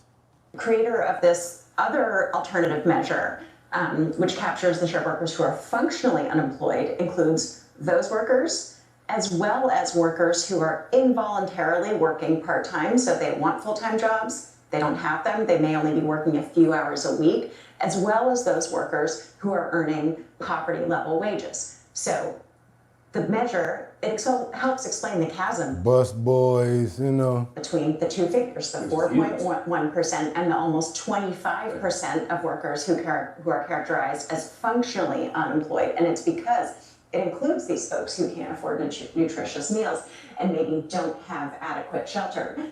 Its creator, Gene Ludwig, told me that you could be homeless and have worked 1 hour for the past week and you'd be considered as having a job. Okay, so when you heard that, right? Imagine that a homeless person works a couple of hours a week and they don't consider him unemployed because he actually, technically, he works, right? Crazy. Look at that functionally unemployment rate. What does it tell you about the labor market in general? It suggests that it might not be as rosy as it seems. The rate of functionally unemployed workers has risen for the past 4 months. Labor force participation rate is declining. Right. How about the people that just don't want to go to work, that every time you go outside, they sitting in front of the building? When you go into work, you got to do what you got to do. You go get groceries, you come back, they sitting in front of the building. Or they're like, yo, what's up? Like, how come they always there? Yo, homie, don't you do anything else? Really? Talking about, I seen you go. Of course you did. You see me go everywhere because you always in front of the building or on the corner. And normally in a strong labor market, if there I want to include those people too. were good jobs, employers were paying high wages, that would lure folks in. But it suggests that workers are having a hard time finding good jobs. And we do know that inflation is outpacing wage gains. And so workers are earning raises. But if you get a 3% raise, inflation's at 4%, that's going to feel like a 1% pay cut. You heard that? Talking about dropping a bomb. Wait a minute, lady, you can't leave yet. Wait a minute, you got to say that again. Inflation is outpacing wage gains, and so workers are earning raises. But if you get a 3% raise, inflation's at 4%, that's going to feel like a 1% pay cut. They'd be like, yo, We Special, yo, John Goodman, yo, Angels, yo, King Fire. We're going to give you a whole extra $40 on your check. You'd be looking at them like this. You mean weekly? Oh man, if you don't leave me alone, $40. They're gonna just tax that. It might take me into another bracket where I get taxed even harder. That's the game with that, yo. Sometimes, and then they're gonna tax it too. Don't nobody remember that part? You made a mistake, all of a sudden they say, hey, you got a raise. Oh, I'm so happy I got the raise. Well, hold on a minute. Let's talk about it. Because now you're in another tax bracket and the tax man wanted, right, Angels? Where 55 at? You know what I'm talking about. They be like, oh yeah, but now you're in another tax bracket. They start talking French. Well, you know, parlez-vous français? You be like, what? I thought I was going to be able to get to keep some of my money. Nah, I'm sorry. You actually got raised into the next tax bracket. So that raise right there wasn't even a raise. Just keep on going, you guys. I like it when you do that right there. Spread your lips when you're walking in. I like it when you do that right there. Hey. Remember that song, you guys? I like it when you do that right there. Spread your hips when you're walking in. I don't want to say the crazy. You know what I'm saying? Then 50 Cent did it over. The unit in this right there. You guys remember that song, right? Chingy, one of the rappers that was pretty cool, actually had some really good tunes and stuff like that. You guys remember Chingy? Well, if you guys remember Chingy from that back in the days, you also remember Sydney Starr. And if you remember these two people, I'm going to go a little further right now because we've got to blend it all together.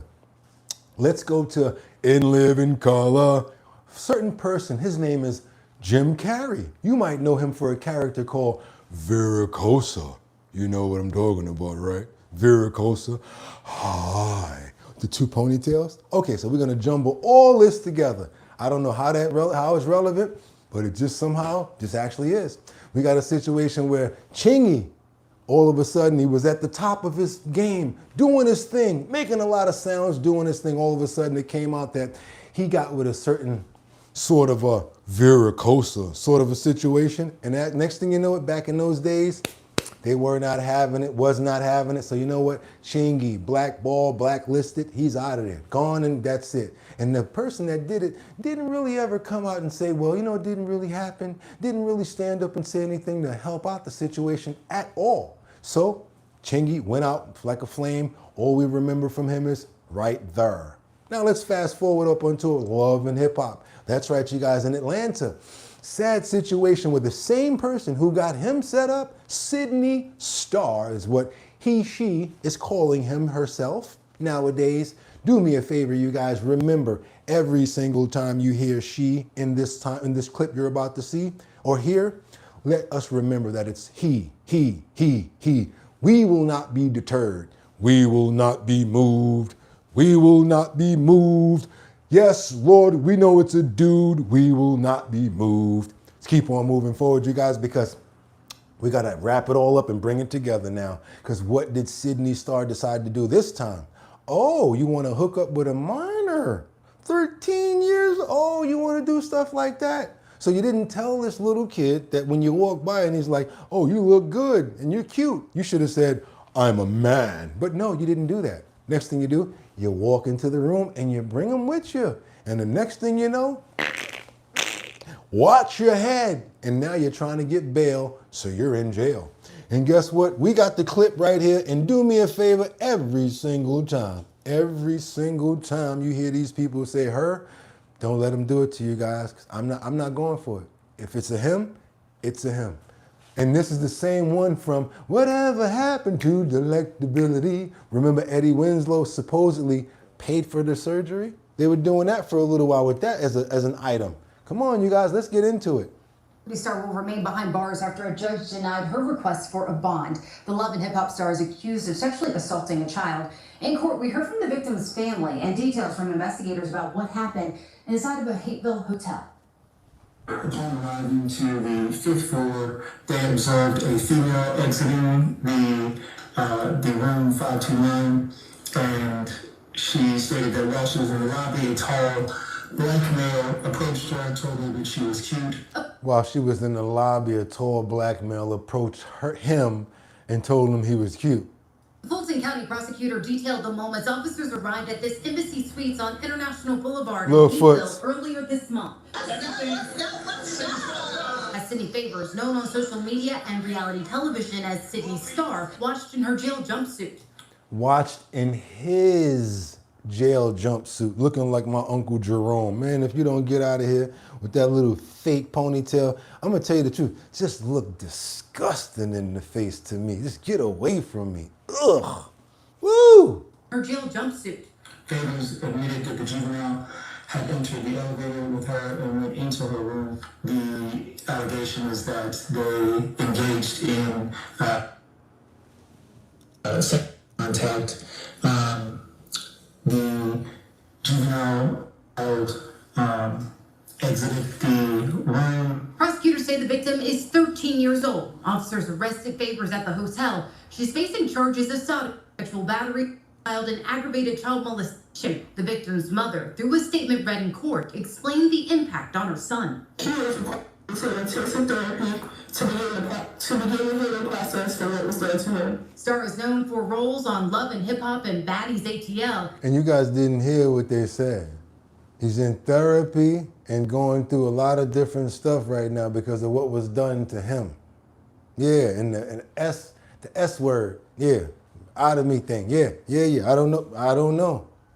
And has more than 487,000 followers on Instagram, which was brought up at the hearing. We do believe that the defendant is a risk of intimidation as their large social media and television presence. Ultimately, the judge agreed with prosecutors. At this time, the defendant will remain in a no-bond status.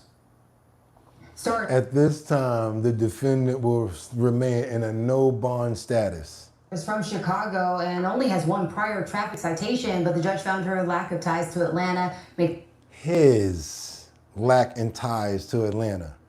her a flight risk. Him a flight risk. Stop playing with us with all of that crazy stuff, yo. What's up with the news trying to do all of that nonsense?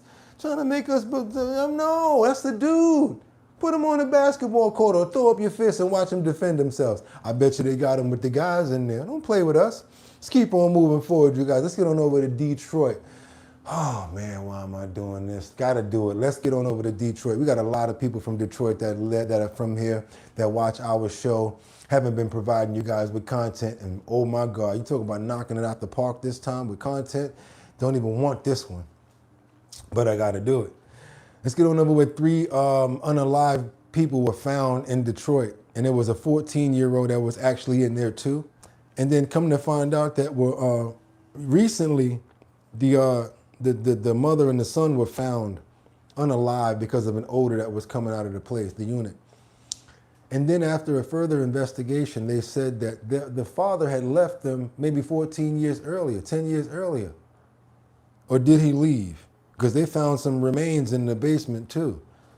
Let's keep on going, you guys, and see what's going on with this crazy story right here. We're going to see flies on the window and all types of crazy stuff.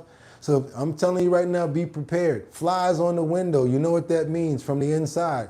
Get ready, y'all. Let's go. Of Stouffville near the lodge tell me they started smelling a bad odor over a week ago. They were trying to figure out where it was coming from, then realized it was actually coming from a home down at the end of the block. They called police, who made an even more gruesome discovery. Everybody's heard about it in the neighborhood, you know, it's a tragic situation. A situation that unfolded over multiple days with alleged murders potentially dating back months. And it all started with a strange smell coming from a home at the end of the block. Officers initially responded for a well-being check following a foul odor reported by a neighbor. Detroit Police Chief Todd Bettison says when police went into the home on Thursday, they found a 14-year-old boy and his 50-year-old mother both dead in what they believe was potentially a murder-suicide. Then the next day, the case took another turn. On Friday, after speaking with the family, we learned the woman's husband had not been seen or heard from in years. Police went back to the home on Friday, making another gruesome discovery. We launched our missing persons investigation and returned to the home and discovered skeletal remains in the basement. On Monday, people were seen going in and out of the home with masks and hazmat gear. Numerous bugs and flies were seen on the windows inside the home. Neighbors told me they hadn't seen the man in years, and the mother rarely left the house, only seen grabbing the occasional DoorDash order. Only seen grabbing the occasional DoorDash order.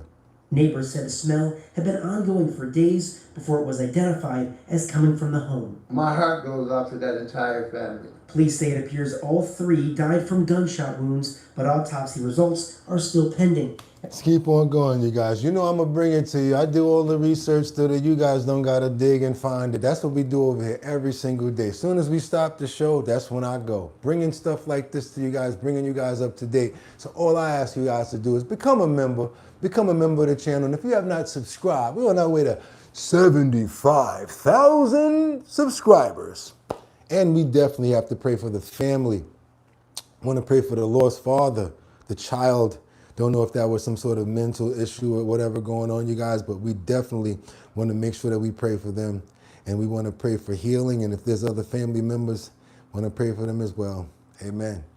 That was pretty crazy. I don't even know what to say on that one, you guys. I got to get out of there on that one because I'm still seeing the flies at the window and I didn't even look. Let's get on over to Florida, you guys. We got a man that's been found guilty of first-degree murder in Orlando. You guys may have heard about this Halloween mass pow-powing. Well, guess what?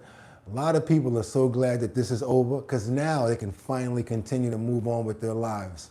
It's pretty crazy in this section right here, you guys, but I got to report it. I cannot look over these stories.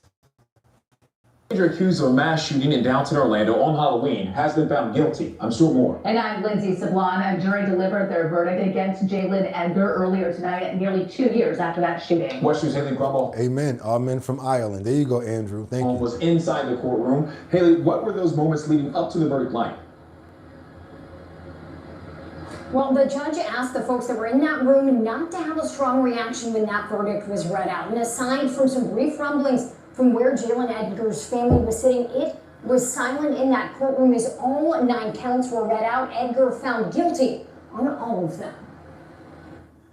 Mr. Edgar, a jury assembled from the community with your participation has found you to be guilty as charged. Jalen Edgar, who at 17 was accused of shooting 9 people on Halloween night in 2024, was found guilty Monday on 2 counts of first-degree murder and 7 counts of attempted first-degree murder. The parents of those he killed were in the courtroom for the verdict. It was like a cleanse after all this time. I am at peace. I believe I can sleep now.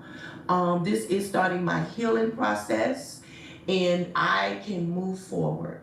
And I got my closure. Tim Schmidt Sr. lost his son, 19-year-old Tim Schmidt Jr., seen here in the last photo he would ever send his dad. Teresa Clinton lost her son, 25-year-old Tyreek Hill.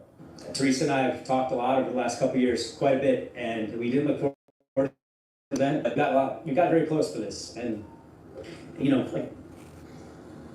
both very thankful for what we got from the sentence, the verdict. The jury deliberated for less than 3 hours Monday. Now Edgar's case moves to sentencing. Edgar isn't eligible for the death penalty because he was only 17 when the crime was committed. Schmidt said he already has his victim impact statement prepared. As far as the sentence Schmidt and Clinton would like to see, I want the max for this guy. He took away something from us that was very special, and he doesn't deserve to breathe again, to be honest. I want the 50 years. 50 years. Life. You guys, that's one. Yes, we're going to pray. Remember that one. We're going to pray for that. Definitely going to pray for that. But we got 3 more. I don't know if you guys are going to be able to handle this one. Got a 9-year-old. That's right, 9-year-old. Woo! Lost his life in a crash. All I want to say is, please, you guys might think that they're big enough. You might think that they shouldn't be in a child's seat. You might not think that they need to have on their seatbelt. But once something like this happens, I bet you everybody would definitely think again. If a seatbelt could have been the difference between living or not being here anymore. Got to get on over to Houston as a 9-year-old boy was ejected in a car crash involving a pickup truck, and he's remembered for his love of soccer. We're going to get those prayers together, but we're going to have a lot more to do. We got to cover these stories. I do apologize, but can't just be all good when there's other stuff going on in the world, you guys. A 9-year-old boy is dead after he was thrown from a pickup truck in a crash involving a Harris County Sheriff's deputy. And maybe this will get somebody else to make sure that they pay attention. Put that seatbelt on. I don't care how tall you are. Get in that car seat. Yeah. It happened last night along TC Jester near Tomlinson Trail Drive. Deputies say the driver, Javier Gutierrez, hit the HCSO patrol unit while taking a left turn. Investigators say Gutierrez showed signs of intoxication. Our Michelle Choi has the story. Among the pieces left behind after a deadly crash, a single soccer cleat. We were there as a family friend returned early Sunday morning, picking up belongings she said belonged to the little boy who died here. She tells us he was 9 years old, happy, lively, and loved soccer. She also says he was an Aldine ISD student, though the district tells KHA 11 it does not have confirmed information to share at this time. A short time later, family friend Elvis Chavez showed up. He says he was with the boy and his grandfather just last night, describing him as an excellent kid and becoming emotional remembering their conversation about soccer. And I heard it. I just pulled in the driveway and all I heard is skirt, boom. A neighbor who asked us not to show her face heard the crash around 12:40 Sunday morning and ran outside.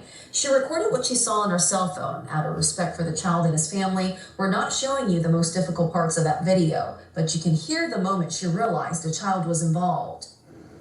Oh my, that's a baby. She says she watched as the Harris County Sheriff's deputy involved performed CPR on the child. The tragedy kept her up all night thinking about her own grandchild. I have one that's 9 years old as well, so I just think about that. My prayers and condolences go to the family. I don't believe this was a serious enough accident to cause a death, but because the child was not seatbelted and was ejected, that is the main cause at this point for that child's death. Again, pray for the family and give them support. They're going to need it. That's two. Investigators say the driver shows signs. That was two right there, guys. That was two. Now New York, because it keeps on happening. The day before yesterday, we reported on 2 or 3 delivery drivers that were KILLED as they were doing deliveries and working DoorDash and Uber Eats. Okay, New York, back over to the West Village. We got an NYPD situation where they've identified, man, when I say these ages, and I remember what I was doing. You know how fun 22 was? 22-year-old woman lost her life in a hit and run. And the search continues for the driver because they didn't stop. This is number 3, you guys. This is number 3. Let's get on into it. Let's go. With a deadly hit and run investigation in the West Village. That victim, just 22 years old. Eyewitness News reporter Kimberly Richardson is in the West Village with what we know about this tragedy. Kimberly. 22? Well, Joe and Sade, I spoke with Destiny Murrell's mother a short time ago. She tells me she is still trying to get her head around what happened to her daughter. It was early Sunday morning, and Destiny was right here in this area. This is the intersection of 6th Avenue and Washington Place. One thing I stopped doing as of time went on is I keep watching this and I talk to you guys. I never think that it's very important to cross the street that fast. I don't think that it's important to come out in between 2 cars. I think it is important to go to the corner, and I think it's okay to wait for the light. In the West Village. Surveillance video obtained by Eyewitness News shows the final seconds before Destiny was killed. Police say by an SUV traveling northbound on 6th Avenue around 5 a.m. Police say just before that, the 22-year-old from Brooklyn was crossing in the crosswalk when she was fatally struck. Now, this video we obtained does not capture that, but it does show Destiny lying in the street as a group of people tries to help her. Now, back here live at this hour. Police are still trying to track down the driver of that vehicle. Again, heading northbound on 6th Avenue. They think possibly a dark gray Jeep Grand Cherokee. Also, detectives are looking at other video from here that hopefully leads to an arrest. Okay, you guys, we got to go over the family. The family, the 9-year-old, we can't forget that, as well as Destiny, who lost their lives. You guys, all three, we want to pray for their souls. We'd like to pray for all of the family members and everybody associated. We want to pray for healing right now, Father. We ask for much healing. We need understanding. We need physical as well as mental healing when it comes down to it. The physical is going to be here for the long term, and the mental is what's necessary for the long-term healing, Lord. So yes, we're praying for mental healing as well as physical healing. We want to pray for every single one of the people involved in these situations or anybody affiliated. Also, again, always the first responders. Gotta pray for them too. All of the children, 9-year-olds that were lost. And I hate to report these stories, but we have to do it. Amen, you guys. Amen. Now a little bit better story. It's pretty not that much better, but at least I could sing a song or maybe like bring a little bit of character into it. Y'all ready? How many of you guys remember sitting on the dock of the bay, watching the tide roll away? Ooh, I'm just sitting on the dock of the bay, wasting time. Dude even start whistling. Yeah, you guys, pretty good song, right? Remember that song? Well, my mama used to play it for me when I was a little kid. My dad played it for me. I thought it was a pretty good song. That's why I always like doing these remixes. So I do stuff like driving on the dock of the bay, watching the tide. Wait a minute. Watching the truck roll away off the dock of the bay? Oh no. Watching the truck roll away. That's right, you guys, because if you're driving on the dock of this bay, seems like you're going to be meeting water very soon. Check this situation out right here, you guys. That's right. He was driving on the dock of the bay. He had to be rescued when his car went that way underwater. Let's go, you guys. Come on, let's go.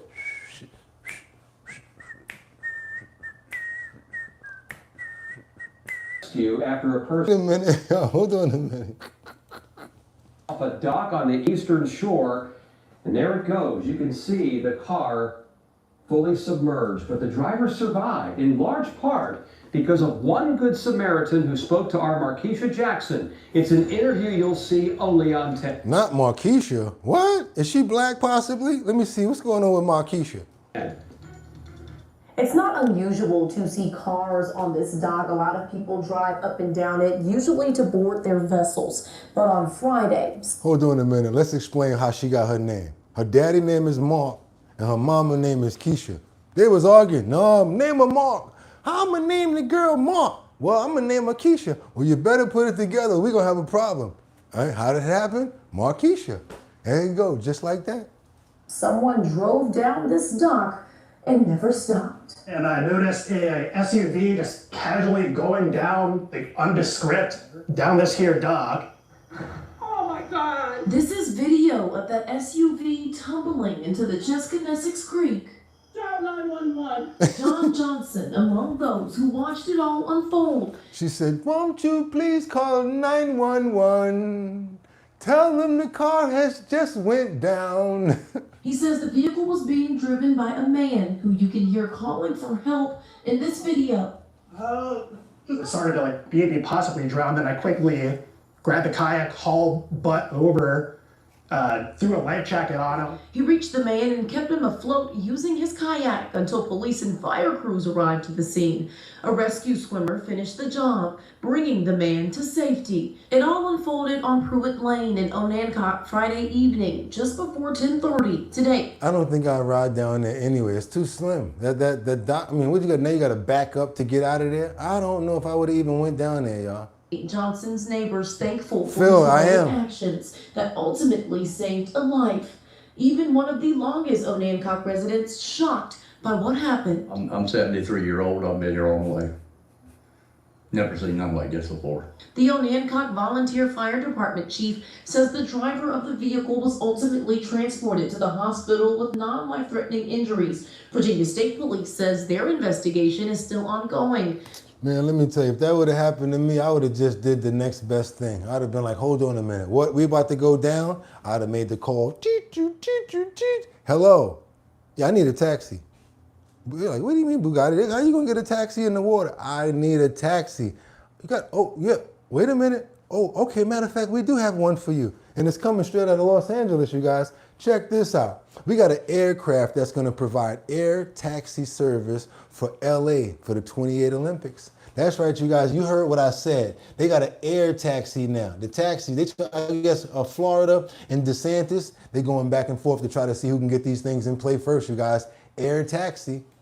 The future is here. An incredible air taxi. Be like, I'm gonna send you an Uber, and somebody pull up in this, uh-oh, with this plan, boom, boom, boom, boom, boom. I always think about that because I think about Kane in Menace to Society when he came around the corner. Imagine this pull up in front of your house and it's like, computer, and it says your name on the side. Are you going out today?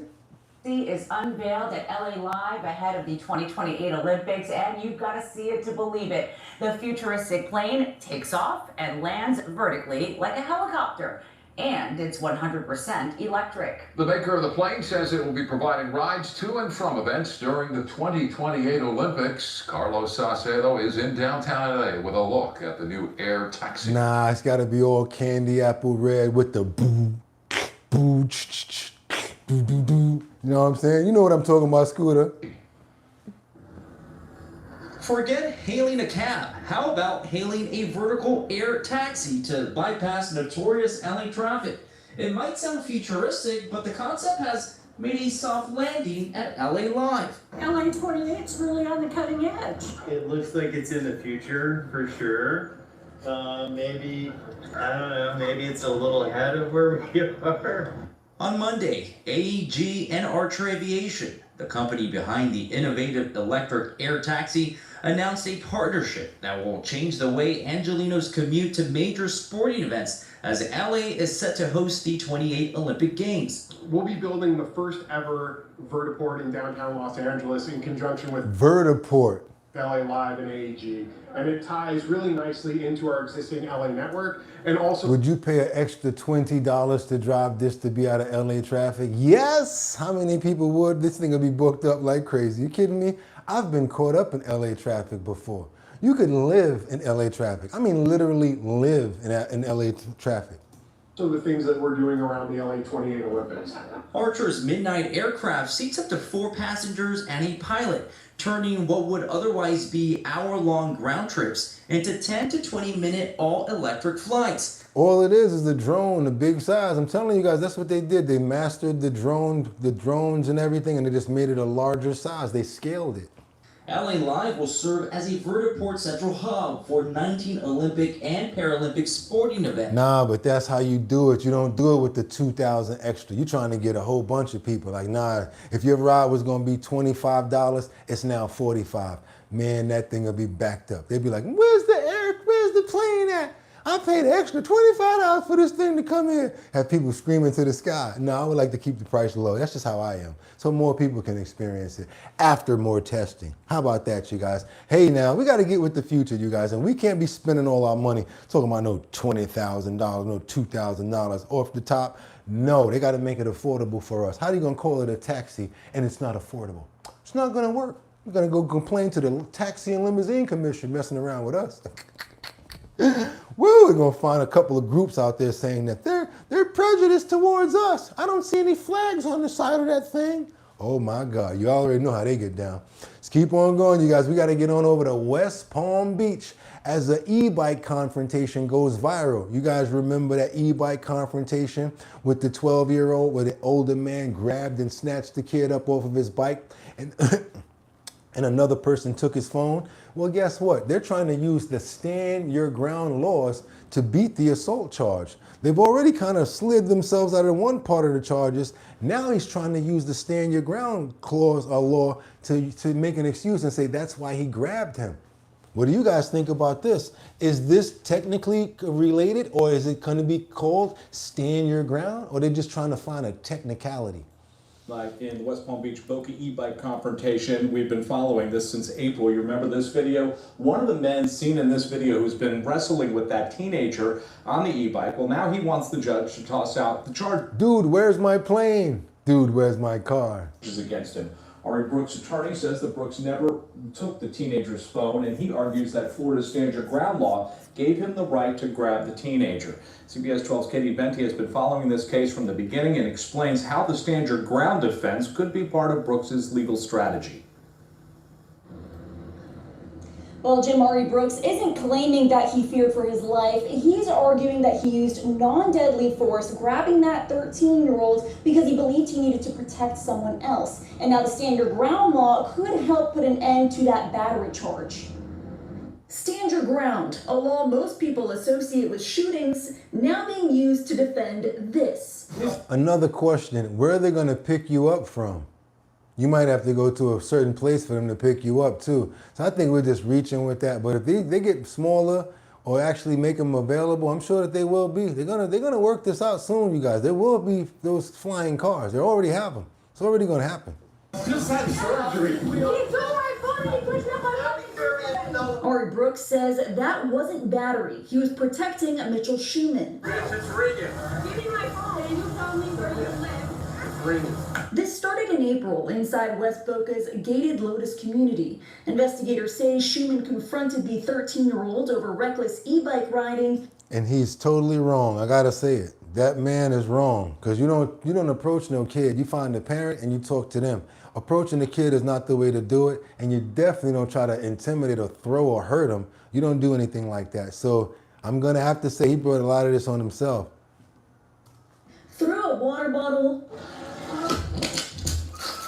and took his phone. Brooks got involved later and was charged with battery and felony robbery by What up, snatching. Vincenta? On the battery charge, Brooks's motion says grabbing the child was, quote, the only way to protect Schumann and calm the situation. Former Palm Beach County State Attorney Dave Ehrenberg says stand your ground gives Brooks a chance to seek immunity before trial. You see that right there, Scooter? Definitely would not touch someone's child like that. I would damn sure go talk to his father and go from there. Yeah, you don't put your hand on nobody's kids like that, man. You don't. If Brooks first presents enough evidence to support his claim, the prosecution could have a difficult time as this progresses. It's supposed to be a heightened self-defense law where it gets extra tough for prosecutors. You first raise stand your ground pre-trial, and then it's up to the prosecutor to prove with clear and convincing evidence. If the judge sides with Brooks, the battery charge could be tossed out. If not, he can still claim self-defense at trial. As for the robbery charge,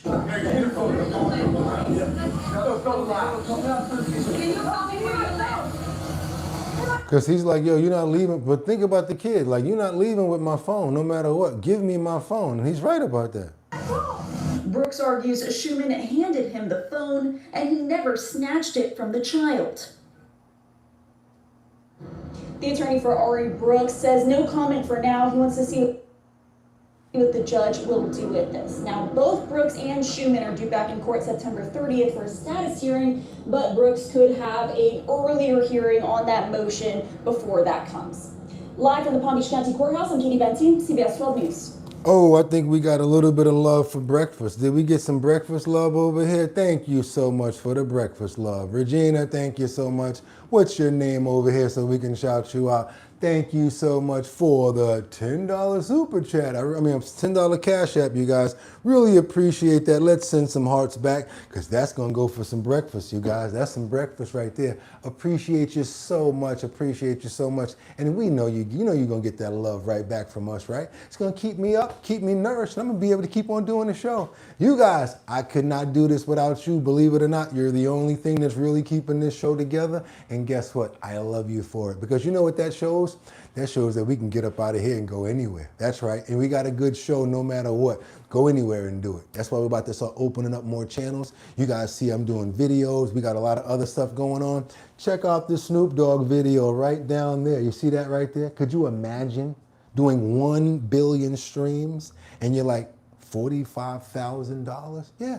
only got $45,000 for 1 billion streams. That's why I gotta let you guys know when everybody say, yo, Bugatti, make another song, do this and blah, blah, blah.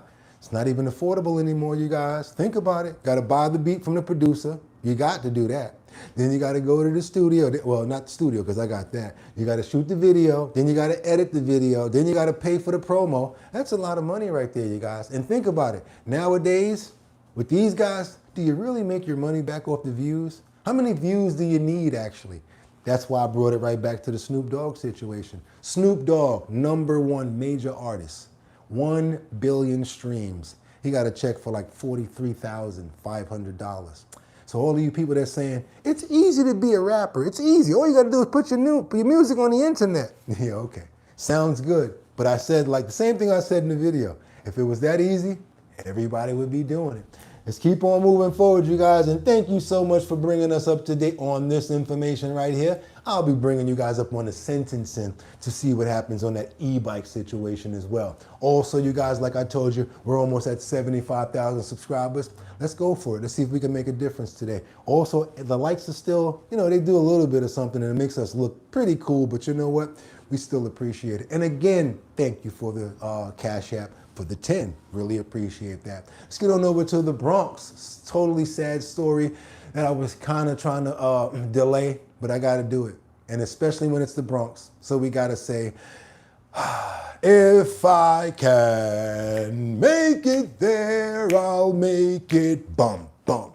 Anywhere, it's up to you. New York, New York. But not if you're in the deli. And not if you're out there at nighttime. You wonder why a lot of these stores close late at night, right? And you wonder why you guys don't stay open. We need one of you guys to stay open. Remember back in the day in certain hoods, Detroit, Los Angeles, New York, many different places, down south too. Remember the spinning window, you guys? So you could still go to the store, but you have to tell the guy what you want. Yeah, give me a Pepsi and a Snicker and a bag of Doritos, please. And then he'd be like, all right, hold on a minute. That's all you want? And you'd be like, yeah. And he'd go in the back. Next thing you know, he pop up with all the stuff that you want. He tell you the price. You put the money in the window. And then the thing go back around and he give you what you want. You remember that? And you wonder why people do stuff like that, right? Yeah, I don't blame them in certain hoods. Let's get on over here and see what happened in the Bronx when they didn't have one of those and what happened just recently. I'm not even going to voice this. I'm just going to let it go and let the chips fall where they may. Let's go, you guys, let's go. Situation in the Bronx. Pay attention to this, please. I would really appreciate it because we got a manhunt right now for a suspect who's involved in 2 pow-powings that are deadly. Developing story, the search for a suspect wanted in 2 separate deadly shootings. The NYPD released a photo of the suspect, Jesus Acosta. He's accused in a deadly shooting at a Brooklyn restaurant on Sunday, and another shooting caught on camera in the Bronx overnight. Jennifer Bissman joins us live from the Melrose. So he ran in pow-powing, Saw a guy right there. The guy was fixing something in the backpack. He ran in, pow-powed the guy. Pow somebody else behind the counter. He took out whatever was in the bag and he ROB'd the store and ran out. Hi, Dick and Christine. There has been an active Oh, don't expect nothing else from the Bronx over here. scene both inside of the bodega and around for much of the day after a customer was shot and killed inside. Now, as you guys mentioned, the search for the suspect continues. That gunman, though, police say The gunman is still being sought, and the police are still looking for him. That horn ain't giving her no love. hooded sweatshirt walks into the 149 Grill and Deli on East 149th Street just after midnight Tuesday and brazenly Now, before he pulled it out, opens. Yeah, he pulls it out on them guys. He hit like 2 or 3 of them, and then he went behind the counter and took the money. 30 and inside before backpack with a gunshot at the bodega could be seen at crouching down on the ground taking cover. I was talking with my friend on the phone, blah, blah, blah, blah. I was talking with him and he come like, bam, and he come and take the money. I didn't take everything and he left. Money, nothing. If you're alive, you get everything. Mohammed, who didn't want to give us his last name, showed us where bullets hit the walls, just inches from where he stood. This is surveillance video obtained by CBS News New York showing the gunman leaving the store. It's kind of hard to be making a sandwich today when you don't know somebody's gonna come in like that and start shooting it. Police say they believe 31-year-old Jesus Acosta is the man who pulled the trigger. And nah, that's not all he did. He must have followed that guy because there was an envelope inside that backpack. So he walks in the store acting like he was just chilling. And the next thing you know, he just pulls it out. Pow, pow, caught the guy. And at first, the story yesterday was he's recuperating in the hospital. But then I kept on checking the story and I found out that he lost his life. The guy that was in the backpack. And then what this guy does is he goes behind the counter. The guy that's making a sandwich pows at him too. The guy that was on the other side, he cowers down and he just goes over top of him and takes the money out of the cash register. After he takes the money out of the cash register, he proceeds to turn around and leave. When he leaves, he turns around back to the backpack. He takes an envelope out of the backpack, puts it inside of his jacket, and he runs out. Let's keep on moving, you guys. I saw all of that. investigators say he's also wanted in connection to a deadly shooting inside of a restaurant in Brownsville, Brooklyn, Sunday. We need to pass stronger gun laws. The United Bodegas Association held a news conference calling on more to be done to protect New Yorkers. Bronx residents, too, are calling for safer streets. It's really horrific that this is going on in our community. And something really needs to be done to address. This is why I stay out of the Bronx and why Commissioner Tisch and Hochul and Mom Donnie, y'all need to really stop lying. Because your numbers do not make no sense to what's really going on out here. And they're trying to say, well, crime is down. It's easy to say that. Crime is down and throw a wide net over it. And that would start with definitely more police presence. Which we don't have because nobody really want to be a police officer and serve under Tisch. How about let us get strapped up? Because that's one thing that they don't even like. You could have a business, you could be carrying money to the bank, you could have kids, whatever. Oh no, not you. The criminals can have them, but no, not if you're a law-abiding citizen. No, but remember we were supposed to be able to get the pow pow. Yeah, Kathy Joko Hochul threw a monkey wrench on that.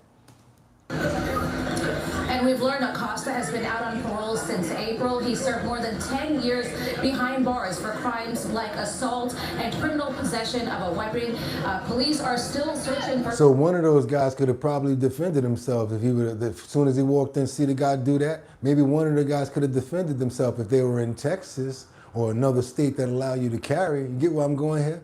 him at this hour. Or maybe it would have given him a second or third thought to not even do that because these guys may be carrying just like I am.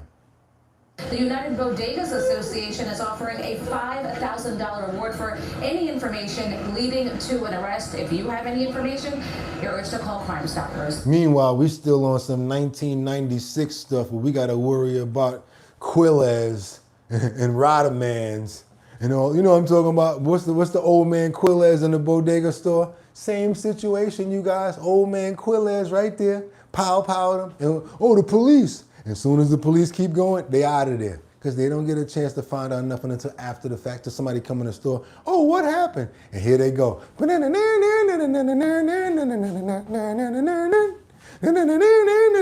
up against the wall. Fool, I called you. What are you talking about? Yeah, they don't be knowing their ass from their elbow. Oh, Lord, you talk about training that's needed? Let's keep on moving, you guys. And don't stop, no, keep on moving. We got to get on over to Florida. Local bakery takes to social media. And I don't want to say it, but it kind of reminds me of something. And Dame Dash, yes, you're going to get a plug right now. Remember what he said about Jay-Z's breath when he takes a peppermint, well, not a peppermint, but when he takes in a piece of bubble gum. What's the name of that bubble gum that tastes like cinnamon, you guys? He said his breath smells like cinnamon doo-doo. That's what he said. When Jay-Z takes a bite of Big Red, he says his breath smells like cinnamon doo-doo. That's what it reminds me of. Cinnamon doo-doo, you guys. This Dame Dash is crazy out there. We was looking for the huckle, and now we got two. Now, first we got one, now we got two. Cheap teeth, cheap teeth. This is what I'm trying to tell you guys. If you go watch that video I'm telling you guys about the rapping nowadays. It ain't about a whole video no more. It's not. You know, it's not about being a major artist anymore. You can say a couple of words and you go viral. Now that's a fire. You see what I'm talking about? Those people are stick around longer. But let's stay on topic. Not cinnamon doo-doo, to be exact. But let's go over to Florida, where a local baker goes to social media after thousands of dollars worth of cinnamon rolls were stolen. They came up missing, you guys. Can you imagine you call up Uber Eats or DoorDash and you tell them, hey, I'm about to pack some stuff in here. I need you to take it to this location. And the cinnamon buns never make it. I think the DoorDash drivers got those cinnamon buns, you guys. Come on over here and let's see what's going on in Florida. But they took the cinnamon buns, you guys. We got to talk about this because this local baker, she's mad, she's hot, but she's cool because she can make more cinnamon buns. Business owner is speaking out after someone made off with thousands of dollars worth of cinnamon rolls. And she says they took off in an Uber. It's a story you'll see only here on Local 10. Homeboy he was driving that Uber. He was like, wait a minute. And then he ate one. And he was like, oh, you know what? Yeah, I'm about to be fired. I might as well go ahead and eat them all now. Yeah, that probably happened. It probably happened. Arash Lowe is live in Sunrise with this exclusive. All right, Rush, fill us in on this one. Can I tell you, over the years, I've covered a lot of interesting stolen items, from wine to steaks, but this is a first for me. Cinnamon rolls. Yes, you heard me correctly. Now, these aren't just any other ordinary cinnamon rolls. They have gone viral on social media. And this small business owner now out more than $3,000. This is like heaven if you have a sweet tooth. Do you think he knew about your business? Because there's no markings outside. I don't think he knew. I really don't think he knew. Julie Pierre is 21 and her roll and dough bakery has become a hit. Maybe when he's driving he has that smell of the cinnamon rolls, yeah. And he just couldn't resist. Maybe it was that. Brian. Hundreds of thousands of followers on social media, and she told all those followers someone stole more than $3,000 worth of her cinnamon rolls. She took to her social media. Look at y'all. Come on, y'all know better. We with the health and wellness section over here. Stop it, you guys. Stop it. No. It's just the story. We are strong. We can do it. We can persevere through this story. Take a listen. Yesterday I made a video basically saying that our Uber driver stole over 300 cinnamon rolls, and I want you guys to know that was around $3,100 in lost inventory. It happened Saturday morning. Julie sells the rolls at a farmer's market called Uber, which has a courier service, but the rolls never arrived. Look at this stuff at home. I'm not going to take a bite right now because I'm on a diet. I'm on a diet. But look at this. And so you have no clue whether this guy may have had a sweet tooth. A lot of people are speculating that he's selling them on Facebook Marketplace. Selling them? Yeah. These cinnamon rolls, and they come in all different forms and flavors in high demand. Uber with this statement, this report is very troubling and not the experience we want users to have. We're continuing to look into this so we can take appropriate action. They're going to call him up on FaceTime. He's going to be like this. What's going on? Y'all need me? What's up? Huh? What's up? Nothing but powder and cinnamon all on his face. What would you say then? I would just say, honestly, I would just say why. Exactly, if you were hungry, I could have gave you a couple of the rolls. That's perfectly fine. But I'm just trying to figure out, why. That's all I just really have to say. Yeah, that's the big question. Why? I mean, why in the world would you take all of these cinnamon rolls? I do have to tell you, though, as I mentioned in the story, I didn't take a bite, trying to keep my figure out here, but they looked amazing. And in all seriousness, this business owner took a hit on this, and she's really just appealing to this guy. Why? And if the cinnamon rolls are refrigerated, bring them back. No. Y'all can keep them cinnamon rolls. I don't want to bring those joints back. Don't know what you've been doing with them cinnamon rolls. No. That's not a good move right there. You can keep them cinnamon rolls. Come on, you guys. Let's keep on moving. Let's keep it going. Let me see what time it is, because I think y'all already know what time it is. But you know what? I think I want to play one more video, because the king of Waffle House, he deserves it. 20 years? Can you imagine? Working for Waffle House for 20 years, and all I want to do is sling hash, put butter on waffles, and bring people a smile on their face and refill that coffee. And you fire him because of a rap video that he does about Waffle House after 20 years? Oh man, you think this girl got some promo? We hope this brother gets some promo. Come on, you guys. Let's talk about and see what's going on with the king of the Waffle House. Well, a Gwinnett County man getting a massive wave of support tonight online after going viral for rapping about his now former employer, Waffle House. As Landon's first Bridget Spencer's live in Sandy Springs. Bridget, he says he was fired for promoting the company. That's right. Edric Riley says the company fired him after he was making social media content about Waffle House, but he also says the firing actually did not surprise him. He said, welcome to the Waffy. I might get in trouble for that, but it's okay. He rapped, he said, welcome to the Waffy house. Okay. He turning up in the back, y'all. For them to be wanting to play Waffy options in the club, everybody turned up for waffles and bacon. I was just talking Waffle House business. Like, I'm talking about a company that I worked 20 years for that I love with a passion. He mad because now all of his snacks is gone. Because you could tell what he be doing with them waffles after he come back from his break, right?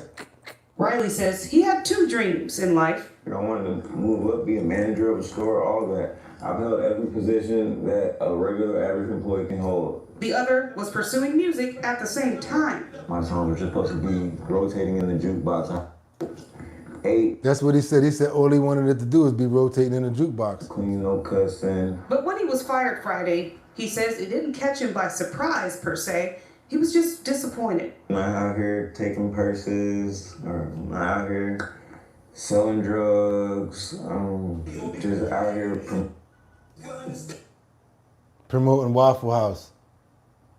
And Waffle House says they support creativity outside of work, but they have certain policies. They say in part, quote, Waffle House ended its employment relationship with Mr. Riley following repeated violations of company policy prohibiting unauthorized filming of promotional media content on company property. I'm making happy music, positive music, and this is how they react towards me.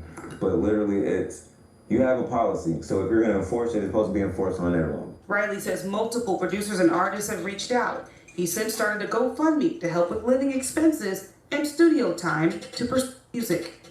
Okay. Good luck to him. Hopefully his career takes off. Maybe that's what he needed. Maybe that's actually a good thing for him. Because Tyrese got on the opposite way. Remember, Tyrese got on the bus and started singing and everybody liked it. And Coca-Cola said, you know what? Let's use that for a commercial. That's right, Tyrese Gibson, now actor, major actor, you guys, superstar. Started the same way, and you never know. If you want it bad enough, you never know how you're going to get there, especially if the Lord got something to do with it. He might wind up getting you there with a toothbrush. You'd be like, wait a minute, I got here with a toothbrush? He'd be like, I showed you, my son. It's not my daughter. It's not about that. It's about what you have inside. So keep on moving, you guys. And I keep on telling you guys out there, if you got a dream, don't let nobody deter your dreams. Keep on pushing and keep on going. And since you want to do that and you love coming here every single day and we want to keep on going and we want to live long, what are we doing? It's time for the health and wellness section. That's right, you guys, our bottom line health and wellness segment where we like to bring you guys information for health, wellness, all sorts of things about your body, different things that we may speak about, carcinogens. We might talk about forever plastics. We might talk about colored colors. I'm sorry, not colored colors, but I'm talking about the dyes and the colors that they use to dye foods and cereals and things like that. What else we may talk about working out. We may talk about health. We might talk about water. We may talk about filtration.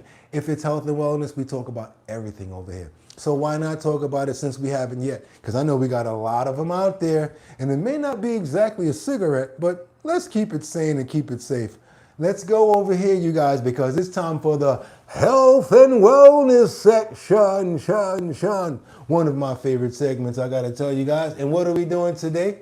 You know what we're doing. We got to get it going with Body protocols. You guys, every time we do a video, we make sure that we put it inside of the Discord every single time. If you want to go check out the Discord for all of our health and wellness videos, go to the Discord and check it out. We had one in there yesterday, day before that, every single day when we do the health and wellness segment. This way you don't got to go through the whole video here. You can be a member of the Discord and go watch every single separate health and wellness video by itself. Also, each and every one of the providers have gave us clarity and clearance.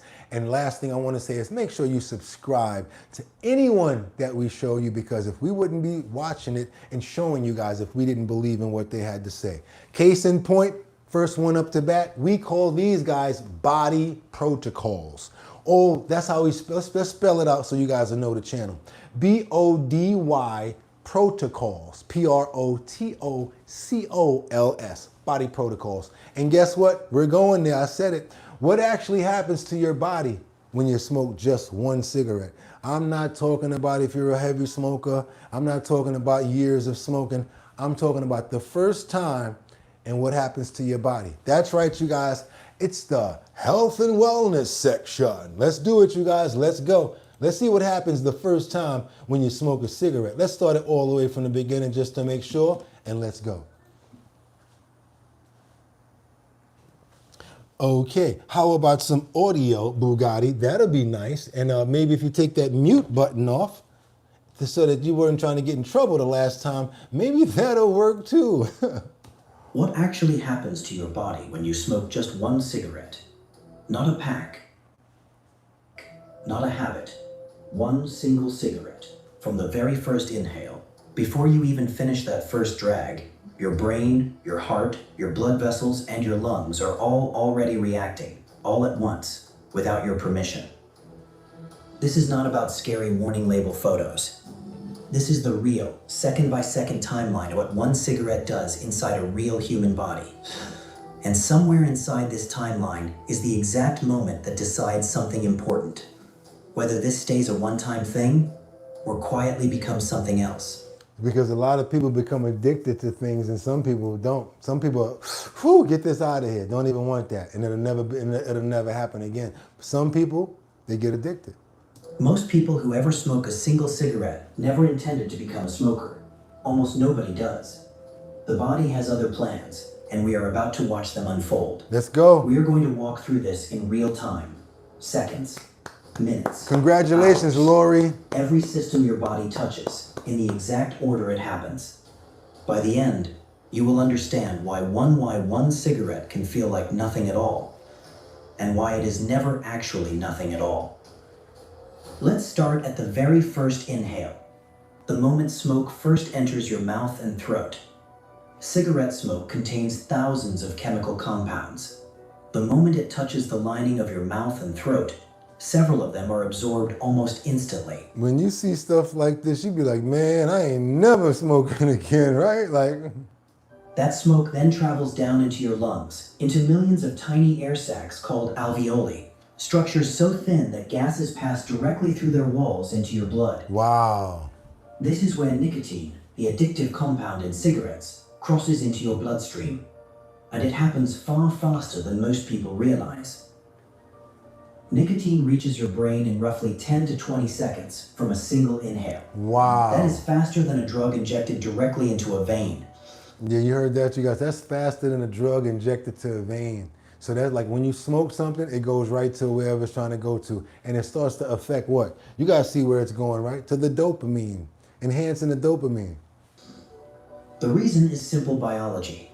Your lungs have an enormous surface area and an extremely short distance to your bloodstream. And from Thank there, you, Just Shay. straight You're to welcome. your brain. Once nicotine arrives, it binds to receptors on brain cells called nicotinic acetylcholine receptors. Now you do hear this, right? Your brain cells, it binds to your brain cells. Named because nicotine fits them almost perfectly, like a key. These receptors normally respond to a natural brain chemical involved in alertness and memory.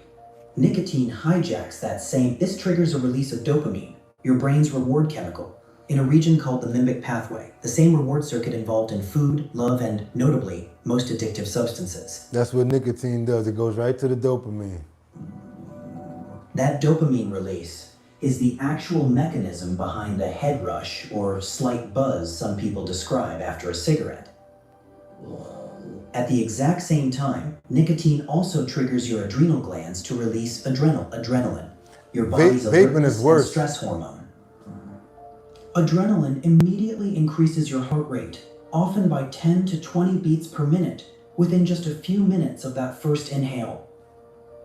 So these are the things that we're getting addicted to while smoking cigarettes. All of these actions and reactions in our body. We're addicted to that.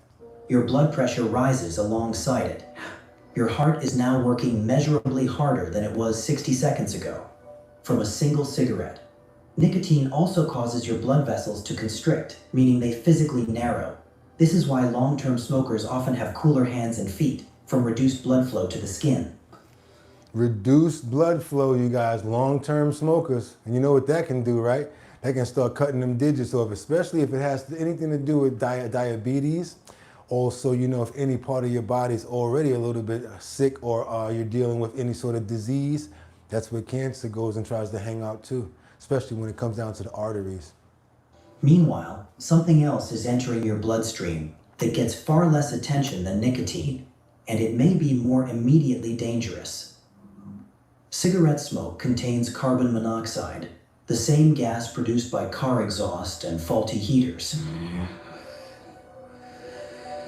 Carbon monoxide binds to hemoglobin, the protein in your red blood cells that carries oxygen, roughly 200 times more strongly than oxygen itself does. Every red blood cell that binds carbon monoxide instead of oxygen is a blood cell that is, for now, useless for its actual job.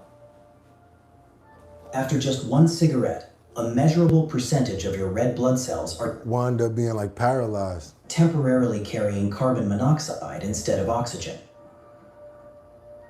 Your body responds by making your heart work harder still, trying to compensate for that temporarily reduced oxygen carrying capacity. Back in your lungs, something else is happening that you cannot feel at all, but that matters enormously. Your airways are lined with microscopic hair-like structures called cilia, whose entire job is to sweep mucus, dust, and pathogens up and out of your lungs. Cigarette smoke paralyzes these cilia almost immediately. From a single cigarette, this paralysis can last for a period of time before your lungs recover their normal sweeping motion. While paralyzed, anything that should have been swept out, smoke particles, tar, and everyday debris, simply stays sitting in your airways instead. That's how you wind up getting cancer. Stuff builds up in your airways, inside your body. All of these different toxins that just sit in there. Smoke another cigarette, reactivate. On top of that, on top of that, on top of that. How long can you go without getting cancer, emphysema? Tar, the sticky brown residue in smoke, begins depositing directly onto lung tissue with that very first cigarette. One cigarette leaves a trace amount. It does not disappear. Your airways may also tighten slightly in response to the irritation, a protective reflex called bronchoconstriction, which is part of why some first-time smokers cough. Your sense of taste and smell can also dull noticeably within minutes, a temporary effect caused by chemical irritation to the sensitive receptors in your nose and mouth. What did you just say? After you stopped smoking, your taste started to come back, your taste buds started to come back? Now you see why, right? Because now you don't have that smoking you no more. You're clearing out. You're letting your lungs clear out. You've actually given your body time to heal. Inside your blood vessels, the smoke has introduced a flood of free radicals, unstable molecules that damage the delicate inner lining of your arteries on contact. From one cigarette, they largely succeed. This is not yet the chronic damage seen in long-term smokers. Around the 5 to 10 minute mark, nicotine levels in your blood typically reach their peak, and this is usually when the sensation from the cigarette feels strongest. Here is something rarely mentioned. For many actual first-time smokers, this peak does not feel pleasant at all. It often causes nausea, dizziness, and a cold sweat. This happens because a body with no built-up tolerance receives a full, undiluted hit of a As soon as you get there, it's just like when you're drinking like some real strong brandy or some scotch for the first time. Your body's not used to that. Genuinely potent alkaloid. Yeah, right. Exactly. The pleasant buzz regular smokers describe is largely a product of tolerance built over repetition, not the first-time experience. Exactly. The pleasant buzz, that's just you tolerating it. I mean, I can't smoke, so I'm gonna smoke a cigarette so I can get a little buzz from it. Anybody ever do that? From this peak onward, your liver begins breaking nicotine down, primarily into a compound called Boogottinyc, which is actually what drug tests for nicotine exposure detect. Good, Colessive. Nicotine has a half-life in your body of roughly 2 hours, meaning half of it is cleared from your system in that time, and the rest continues clearing gradually after. As nicotine levels fall, dopamine levels fall alongside them. So imagine if you're a chain smoker, or how many people smoking packs of cigarettes back to back to back to back. You're not giving yourself no time to heal, just constantly smoking. I'll be right back, I'm gonna go smoke a cigarette. People at the job gonna go in front of the building and smoke. How about these people right here? Call them the tap dancers. When it's cold outside in New York, they be like this, just to get one drag. Remind me of the dude on the train from Ghost. Just one drag. He was just so addicted, right? He was dead and still wanted to drag. That's how it shows you how addictive smoking cigarettes are. So come on, you guys, you ever see the people tap dancing and smoke a cigarette? Be like this outside the front of the job? Back toward their normal baseline. And this drop is where something important quietly begins. Your brain has just experienced an artificial dopamine spike. Thank you, far Mr. larger than most everyday rewards produce. As that spike fades, some people notice a mild flatness or a subtle pull to repeat the experience. This is not full addiction from one cigarette, but it is the very first flicker of the exact mechanism that addiction is built from, repeated over and over. Nicotine is considered one of the most addictive substances known, largely because of how fast it reaches the brain and how directly it engages the dopamine reward system. Research shows the adolescent brain is particularly vulnerable here. Its reward circuitry is still developing, and nicotine exposure during this period is associated with a measurably higher likelihood of lasting dependence. This is precisely why one cigarette carries more weight than its You're actually tolerating it the first time. The second time, you're like, all right, I'm gonna smoke. Third time, now you're starting to get used to it. You're putting yourself into the mix. But in reality, I still think that after the first time, you still got a chance of not wanting to do it no more. If you just tell yourself, I'm not smoking no cigarettes, throw the whole pack away. I used to be like that when I was younger. I used to smoke, but then I was like, I can't smoke at work. So I started buying Newport Lights. Like, yo, bro, you starting to smoke cigarettes because nah, bro, you gotta cut that out. And it takes a lot of willpower to do stuff like that. And not everybody can do it. They said it in the beginning. Physical effects alone suggest the Scooter. danger was never really about that single cigarette's damage. Scooter. It is about what the brain quietly learns from it. Within a few hours, your heart rate and blood pressure typically return close to their normal baseline. Your blood vessels widen back out. Your cilia gradually regain their sweeping motion. Most of the acute physical effects from one single cigarette genuinely do fade within that time frame for most healthy people. To be clear and accurate, one cigarette does not cause lung cancer or COPD. Those conditions result from cumulative damage across thousands of cigarettes over years, not a single exposure. Like my grandmother or my boy that just passed, he had pancreas, he had cancer in the pancreas, and then it like spread all over his body. It's 56 years old. Strong as a, forget about it, muscles everywhere. You would never believe something happened like that. But cigarettes took him out. Smoker since I knew him. 12, 15 years old, smoking cigarettes. Newports, menthol, and whatever they put in, I don't know what they put in it, but yeah, Newports. What one cigarette does do is real, measurable, and temporary on its own. A spike in heart rate and blood pressure. Briefly reduced oxygen carrying capacity, paralyzed cilia, a small tar deposit, and a genuine dopamine reward event your brain will remember. That memory is the part that outlasts everything else on this list. Yep. Long after your heart rate is settled, your brain retains the record that this specific action delivered a reward. This is exactly why some people can smoke one cigarette at a party and never think about it again. Yep, that reward. And some people go higher than that. They might smoke something else, or they might go to another drug, depending on what that dopamine is set for. And then you start getting a tolerance level once you start engaging. And then you'd be like, all right, well, I'm gonna need more in order to entertain or to release that amount of dopamine.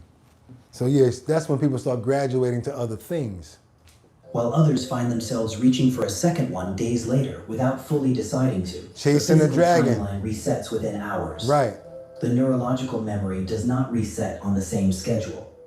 And that mismatch is the entire mechanism behind how casual smoking can quietly become regular smoking. So the honest answer to what one cigarette does is this. It is not the damage that should concern you most. It is the memory your brain just formed, and what your brain does the next time it gets bored, stressed, or offered another one.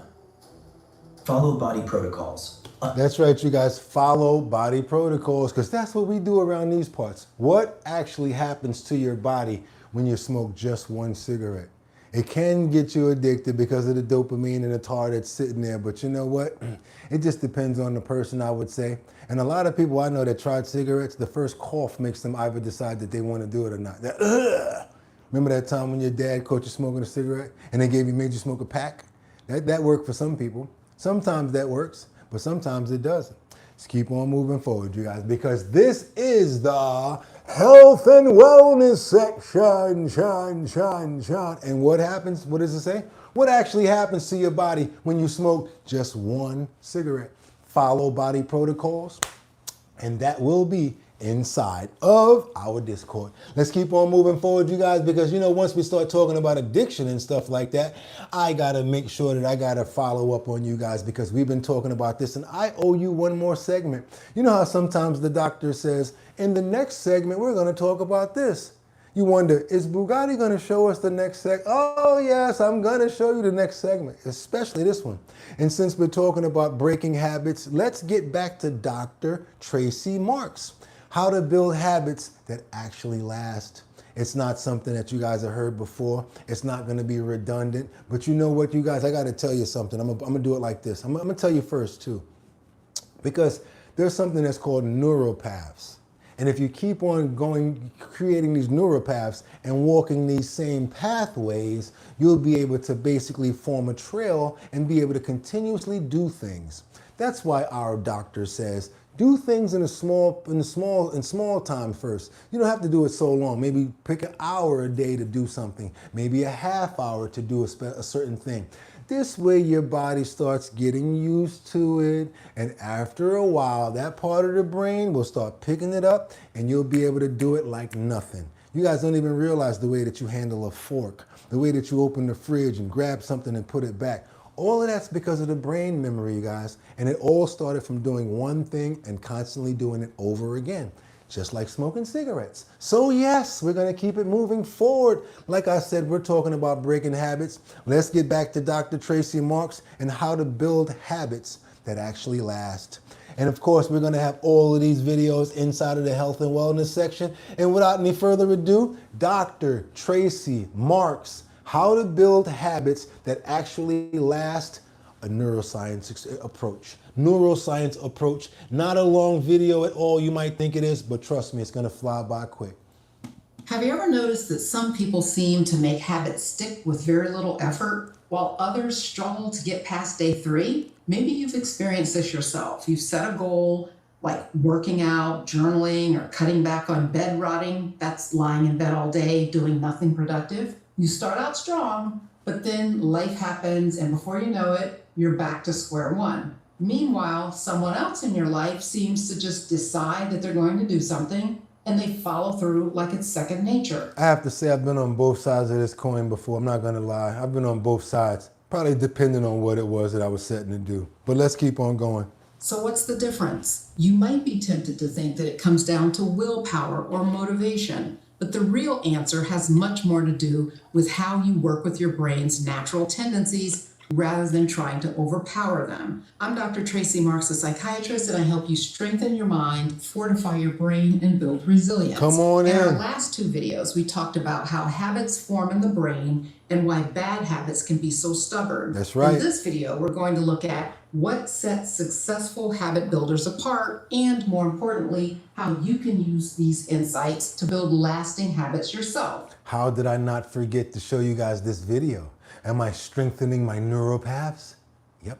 Because I said, yo, what about those videos you owed them? The follow-ups. Yeah, let's finish. Let's start what's happening under the hood. One of the biggest brain-based differences between people who successfully build habits and those who struggle is the degree to which their behaviors become automated. Now, let's see if you find some of these characteristics in yourself or other people around. You don't got to call people out, but let's look at the characteristics.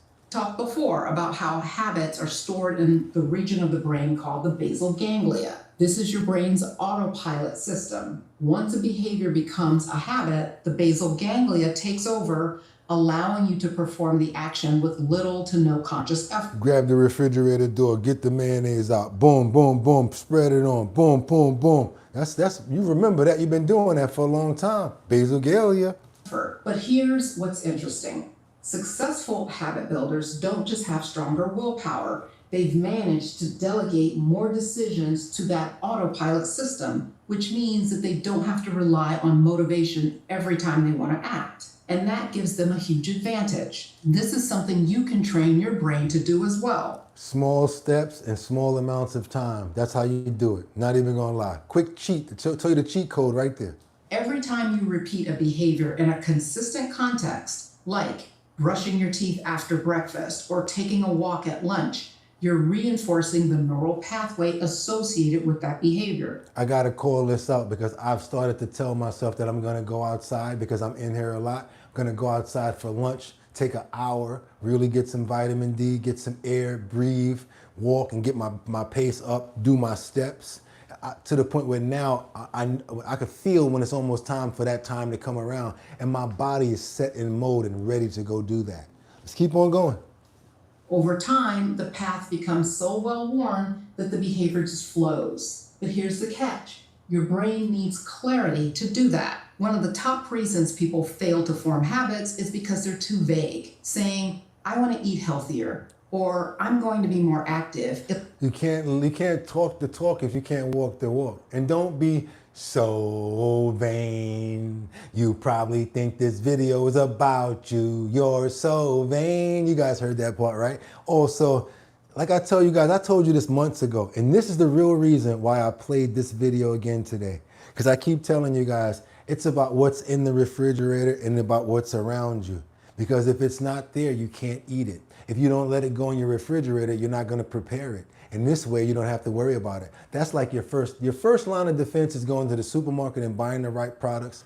The second line of defense is having the right products and foods in the home so that you don't even have those bad options. Let's go. I've said that before too, right?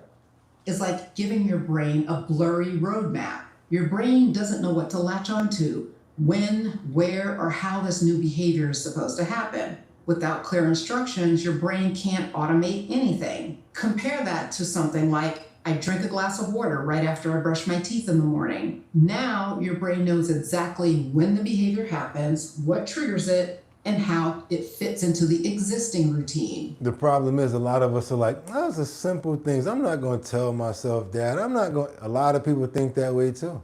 That clarity gives your brain something that it can encode. And once that behavior is stored in your basal ganglia, you don't have to spend as much mental energy to keep it going. I'm going to get this job. I'm going to go out there and do what I got to do. You've done it before and you actually achieved doing it. Think of that time when you actually had to use it. It actually worked for you before. So if you're struggling to make a habit stick, ask yourself, am I being specific enough? Is my brain getting a clear signal about when and where to act? Another factor that separates successful habit builders is how they structure their environment. And this is an area where a lot of people rely too heavily on willpower, when in reality, environment often wins. And here's what I mean by that. Let's say you're trying to cook at home more often instead of ordering takeout. If your refrigerator is empty and the takeout menus are stacked on the counter, you're making it harder to follow through. Very simple explanation right there. Very simple explanation. How you going to cook healthier if the food is not there and all you got around you is menus? But if you've prepped ingredients, you've planned ahead as to exactly what your meals are going to be, or you've placed a meal plan on the refrigerator Somebody said, I will not buy this Corona. I will not take this shot of Jack. door, you've made the desired behavior the path of least resistance. And this is what's called environmental design. Get it? It's something that successful habit builders do almost without thinking about it. They Didn't even know that I already do this. I didn't even know it, you guys. And not only that, I guess I'm being a successful habit builder because I have to be so on top of time. Every single thing is with time with me. Even when the show is over, you get a certain amount of time to get that thumbnail done. You got to do those other 2 shorts to keep on to making sure the people is over here. You got to make sure that you do this. You got to take this suit off and make sure blah, blah, blah. You got to go ahead. There's so many things that you got to do, you guys, but there's ways to do it. And after a while, when you create the system and you get it down, it's nothing. It's second nature. Doesn't even matter what the responsibilities are. You guys have seen it before. People assembling all sorts of stuff. Like, how is this person able to do this? Because they've been doing it for a long time. Just keep on moving, you guys. Let's go. place cues in their path, like setting work clothes out the night before, or putting a journal on their pillow so that their environment is nudging them in the right direction. Now you don't forget the journal. And even if you do, you journal for a couple of minutes, then you lay down. You get it? Put things in play to set yourself up or to support what you're trying to do. Now let's talk about identity, because it plays a big role in both bad and good habits. In the last video, I talked about how self-concept can reinforce bad habits. When we say things like, I'm just someone who procrastinates, or I've never been good with routines. I never say stuff like that. I'm a dope rapper. I'm handsome. I don't gotta be tall or look good. Women still love me. I ain't conceited, but yeah, if you don't tell yourself that, who else is gonna tell you? Look in the mirror and tell yourself something beautiful today. And don't feel bad about it either. Whoever's standing behind you calling you a hater, tell them to get your bags and meet you at the airport. Those habits shape our behavior and make it harder to change. They become part of the script our brain runs on repeat. But the flip side of that is also true, and this is where the shift happens. People who build lasting habits don't just change their behavior, they change how they see themselves. They start telling a new story, one with where the desired habit fits who they are. Miss Keisha's like, I'm conceited, I got a reason. No, Miss Keisha, no. Not just something that they're trying to force. So let's say you want to become someone who writes more consistently. If you say, I'm trying to write every day, you're still framing it as something external, a task that you want to do. But if you start saying, I'm a writer, that taps into your identity, and your brain is wired to protect and reinforce anything that feels like you. I had no choice, but when I started doing that, I started falling right into the line of whatever I wanted to do, whether it was writing, whether it was acting, once you fall in and you give it your all and you're really serious about it, you got a chance. In fact, and stop listening to people that don't do what you do, talking about your dreams, and they might not want to even see you make it. Research shows that when behavior aligns with our self-image, it engages more of the prefrontal cortex, the part of the brain responsible for planning, decision-making, and self-control. That means that your brain will actually work harder to maintain the habit if it believes that that habit reflects who you are. Now, this might feel like you're faking something or just making up stuff to believe, but a reframe of that thought is that you're choosing a version of yourself to grow into, and you're reinforcing it with small, consistent actions. So if you say something like, I am an actor, and then that little voice comes back and it says, man, you ain't no actor. You ain't never been in no films. You ain't never do this. You ain't never do that. You say, yes, I am, because now I'm working towards this. I've started to take my time out to learn sides. I went into the community theater, and I learned how to, work on my improv. When you start working on small things, brain is like, well, he's actually doing it. Let me tell you a little trick with me. I just started getting into stuff that I wanted to do. So you know what, let me try this acting thing.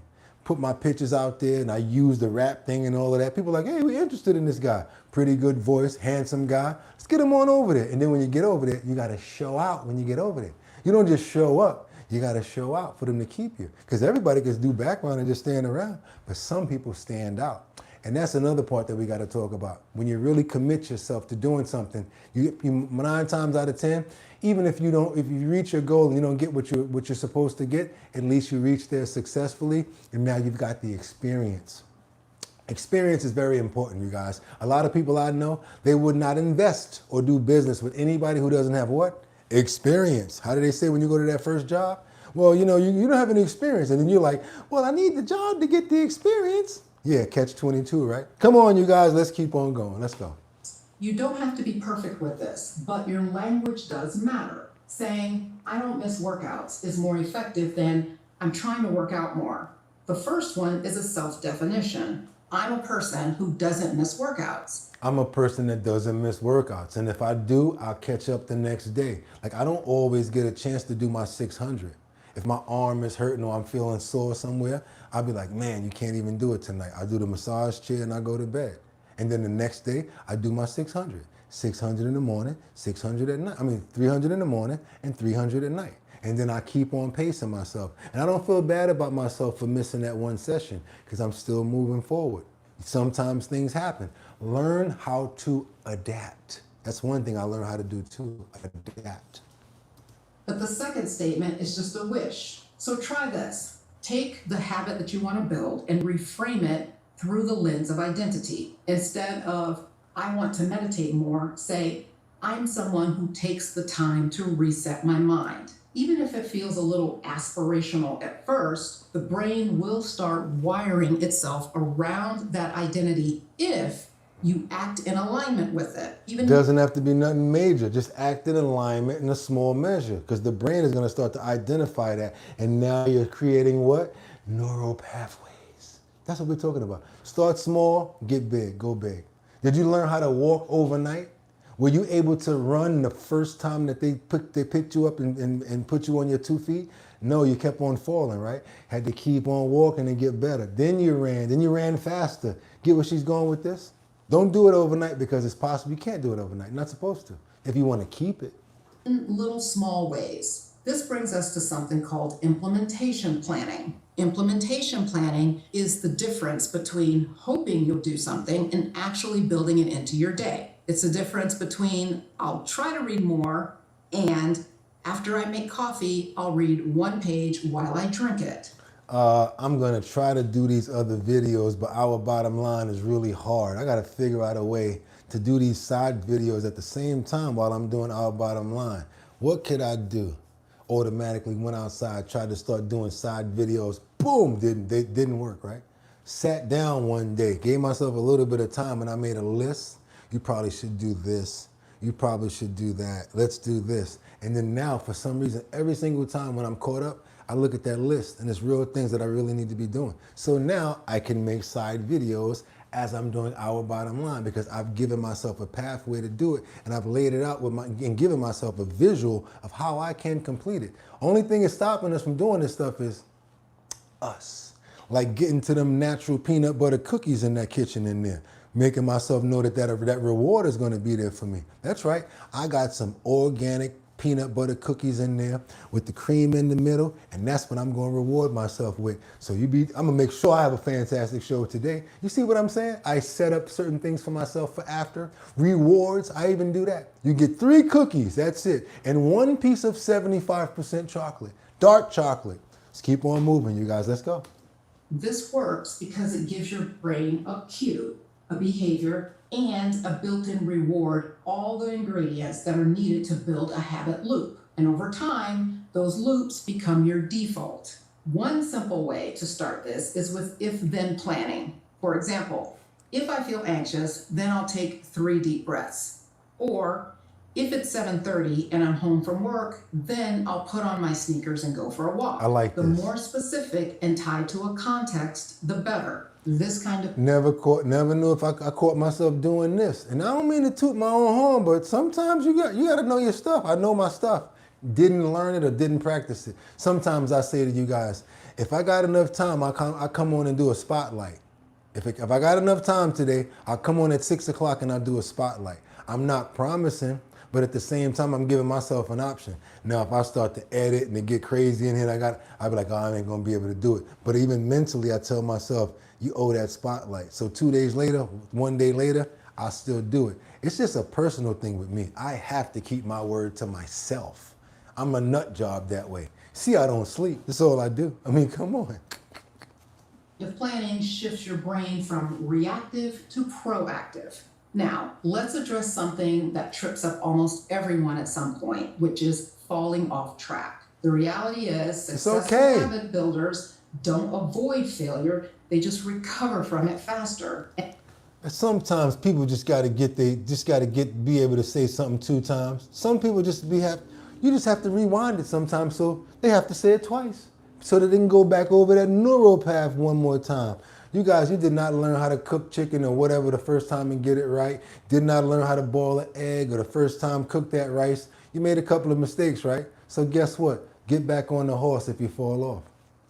Don't avoid failure, they just recover from it faster. And that's the real skill you want to build, bounce back ability. Your brain is wired to seek patterns and continuity. So when you miss a day or 2, it's tempting to think that you've broken the streak, so the habit's just lost. But what the research actually shows is that 1, even 2 missed days has very little impact on long-term habit formation. I want to work out, and then you work out and oh my God, my body aching like crazy. The next day you don't want to do it. It's okay, your body's aching like crazy. But that 3rd day is important. The 4th day is important too. And I'm not even talking about going as hard. How about doing 10 sit-ups and 5 push-ups? And now you're doing it moderately, and you're doing enough now, and you're getting used to it. Because you got to give yourself a starting point as well. As long as you get back on track quickly. And this is where I recommend having a failure recovery protocol. That's just a fancy way of saying decide in advance what you'll do when, not if, you slip. For example, if you miss your morning meditation, maybe you'll shorten it to 1 minute in the afternoon. If you skip a workout, maybe you'll go for a short walk that evening instead. The goal isn't perfection, it's resilience. You're training your brain to view setbacks as part of the process. You guys get that, right? Don't run from the setback. Own it and get past it. It's going to make you stronger.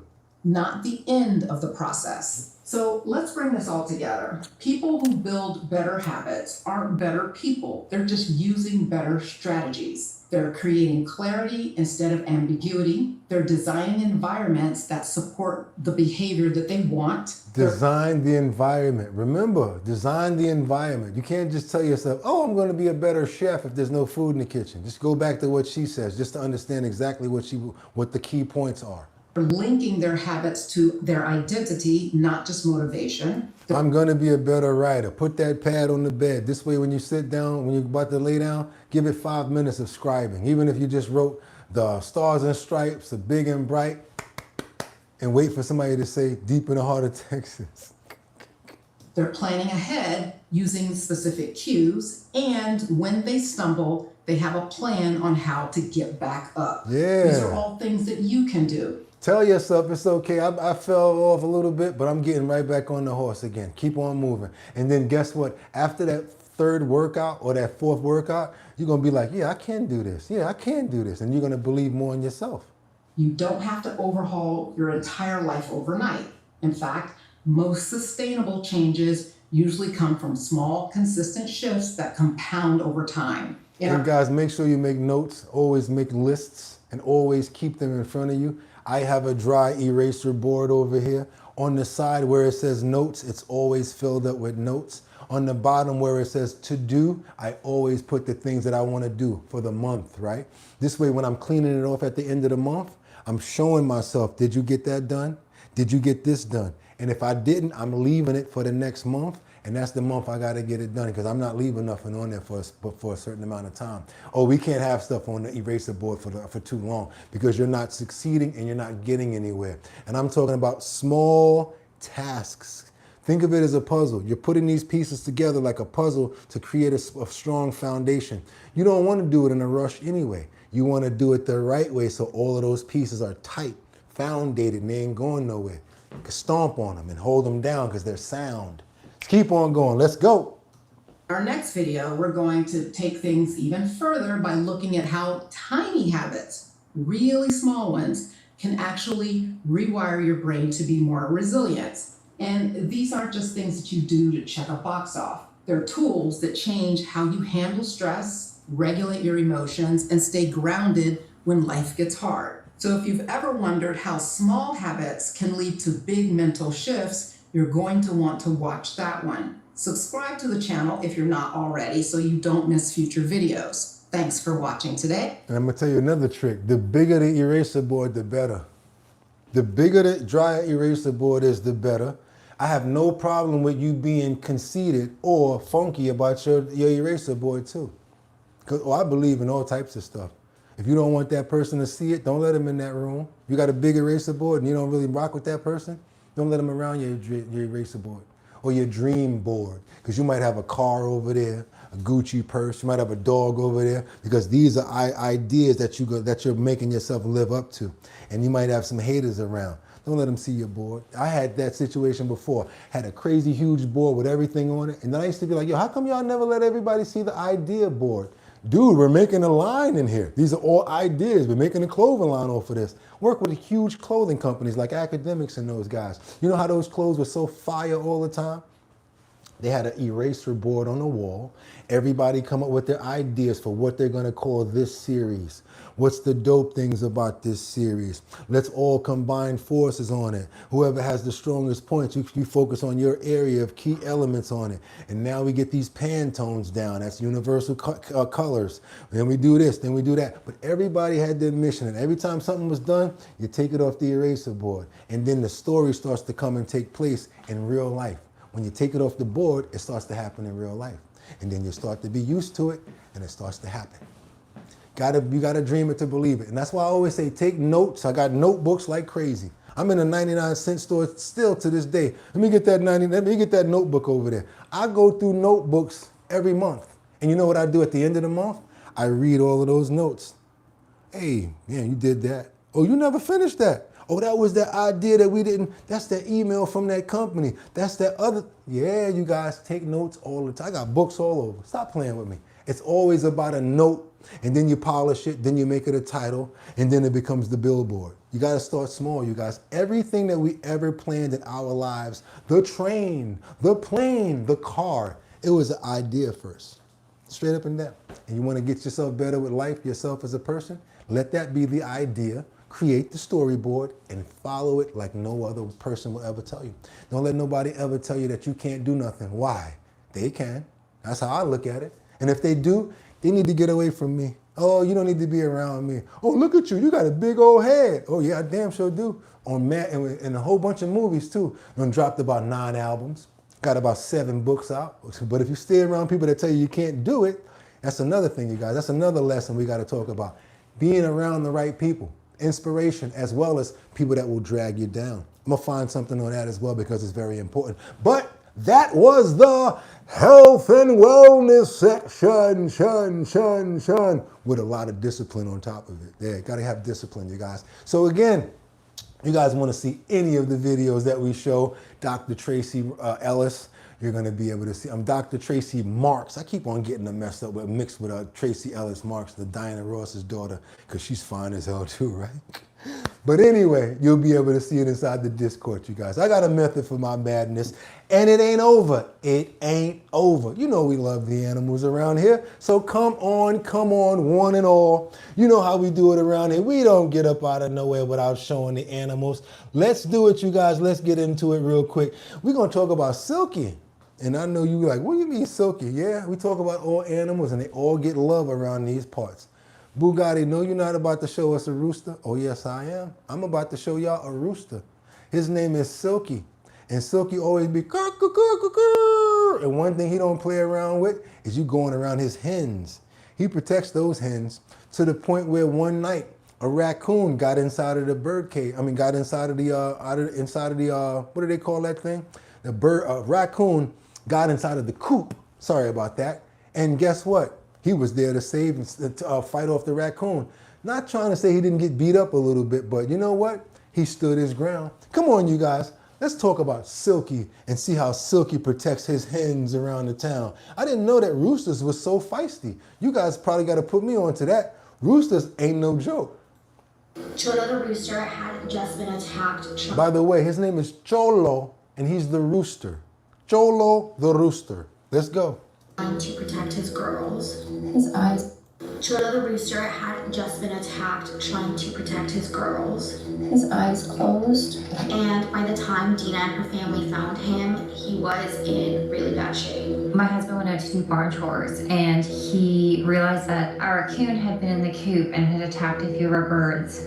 He actually saw the raccoon making away with Cholo in his mouth. His eyes closed. There's some dry blood around his beak. By the time my husband had brought him inside, he was soaking wet. For Silky, being that wet is really dangerous because their feathers are more like fur, so they can't really protect them from the weather the way regular feathers would. So Dina and her family knew that they had to act fast. Is that yummy? Yeah. But before Cholo became this brave little rooster protecting his ladies, he was actually found dumped on the side of the highway, which is how he ended up in Dina's care. Cholo was an absolute angel for You guys, you're about to laugh, and it's on me. I promise you, if you don't laugh about what y'all about to see, you don't have any sort of laugh receptors. If you don't find what you're about to see funny, Lord have mercy. Because she went there, you guys. She went there. Probably the first 48 hours, and then he realized that he could get away with murder here. He was very interested in trying to Again, he protects the hens. What are you doing over here? find Dina and making her life a little difficult. Very rude. Stop. And it didn't matter where I was on the property. He would Cholo. find me, focus in on me, and attack. Is that necessary? Cholo had been with Dina for just a couple of months when everything changed. He was such a sassy bird, and he had so much spunk. Stop it, Cholo! That I was like, this is not how Cholo goes out. And little by little, Cholo started acting like himself again. And then one morning, It was the most glorious sound that I had ever heard. and eventually, Cholo was fully back with his girls, causing problems, and yes, back running at Dina, which is honestly pretty bold considering the fact that she quite literally saved his life. Stop it, Cholo! You're out of control now. Cholo is honestly the definition of small but mighty. If only we could all harness a little bit of our inner Cholos. Safe in my own home. The world would be a much more interesting place, that's for sure. Rude. That is what I love about Cholo. Like, he made. Come on, son. How she find arms for Cholo? How she found muscle man arms? It reminds me of little wrestling dolls from back in the days, y'all. She literally put the arms on the rooster. He's small and dramatic, and yeah, he's like a walking menace with feathers, okay? But when it counted, he protected his ladies, and honestly, no matter how big or small an animal is, they all deserve someone that's willing to fight for them too. Cholo. He's not just a chicken. He's our Cholo.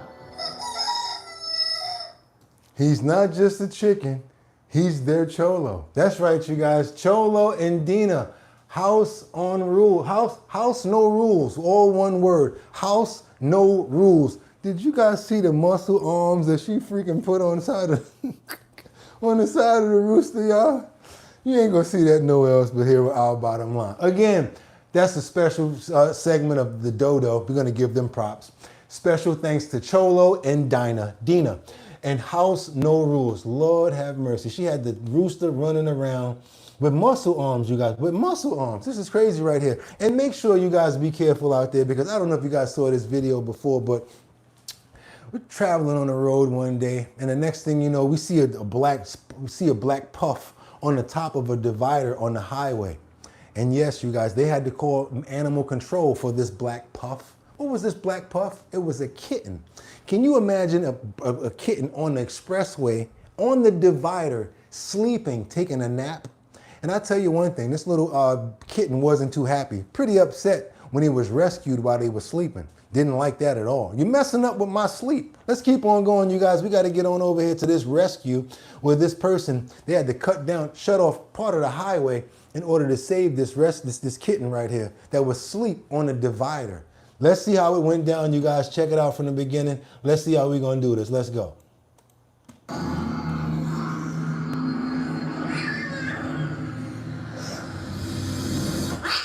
We've all been there before. Upset after someone interrupts our sleep, which is what happened when this kitten was rescued from a barrier on a New York highway. John DeBacker from Long Island Cat Kitten Solution was called when this kitten was spotted getting some beauty rest on the divider in the middle of Sunrise Highway by exit 46. Cats are known for being unbothered, but a kitten asleep in the middle of traffic is on a whole other level. And the claws are out from the gate. She's just ready to scratch something, and she's biting them too. Suffolk County Police Department briefly shut down traffic. You messing with my beauty sleep. So John could make his way across the lanes to get to the feline. And once it was grabbed, Hey, good, you're good.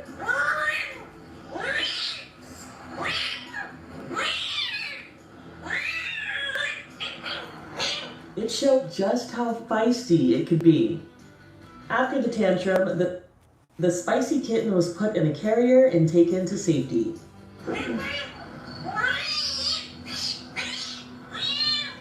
Still meowing. Sound like Tom and Jerry when Tom and Jerry go off. When Tom is making that noise. Sounds like Tom, right, you guys? Every time we watch that episode, watch Tom and Jerry, it always ends like that, you guys. And guess what? That's right, you guys. I know what you guys are ready for. That's right. If you want to try to promote something and get out there and get in front of more people, all you got to do is send your promos into us because we have almost 75,000 subscribers. And that means that if we put it up in the post notification area, a whole lot of people are going to see that promo. So if you're trying to get your job thing on, you got a business, you're trying to get a side hustle going, and you got some promo material and you're already subscribed to our channel, or already a member, that's right, you guys. Send over your promos to us. We'll put them in the post notification area. Also, in the Discord. You guys, if you're not a member of the Discord, we're letting you know right now, the 100th member. That's right, it shows us on the other side. This is person number 100. You will be receiving a free keychain and a free decal. Go on over to our Bottom Line's Discord and be a member. We find out a lot of stuff over there. All of the videos from the Discord, from the health and wellness segment, as well as many follow-ups. We got a cute, cool music section over there, and a lot of our family just go there and kick it. Colessive, Winter, Liberty and Justice. Even I'm over there sometimes. So you guys, you want to be a part of the family all the way in? Come on over and hit that link right there on the bottom of my message, the one that's stuck to the screen. Hit that Discord link and go ahead and take that invite, and I'll let you in on the other side, and we'll have so much fun, you guys. That's right. Now that we got to keep on moving forward, I can't wait to get this thing going because I've been promoting for about 2 years now. We've been doing a couple of them, but we got some coming up real soon. We're talking about the Show Your Talent search. That's the talent search that we're going to be doing in Manhattan, Bronx, Brooklyn, Queens, and in Staten Island. Also, one person here would be able to be a part of the show and see if you can test out and see if you're going to win $250 too. After we get everybody together, you're going to compete for the grand prize of $1,000. Sponsored by Big Drip Hard Punch. And guess what? Your boy Boogottinyc. Also, my DJ Don Dada, formerly of Black Ink Crew. Now, sometimes we use music. Sometimes we can't play the video. So all we do a few of the times is we just show a couple of the areas of these events. May get a couple of interviews and things like that because we do play a lot of music and we want to make sure that we're not getting shut off once we put it up on YouTube. So yes, we're very careful when we do that. So sometimes you might want to pop up to one of the events, also, you know what we're going to do? We're going to put the full length in the Discord, and then we're going to put what we can in the YouTube. That's why it's good to have the Discord. Okay, we solved the problem right there in front of you. But by the way, you guys, if you want to get lit, you know how we do it. We always tell you 1, 2, 3, www.yougottadrinkbigdrip. If you want to get lit, you got to drink Big Drip. Also, you want to be a part of the Show Your Talent search? All you got to do is go over to the website. There's a slot right on the first page with the emails. Give us your email address and keep up to date on where we're going to be with the Show Your Talent search. We're going to keep you updated on where we're going to be.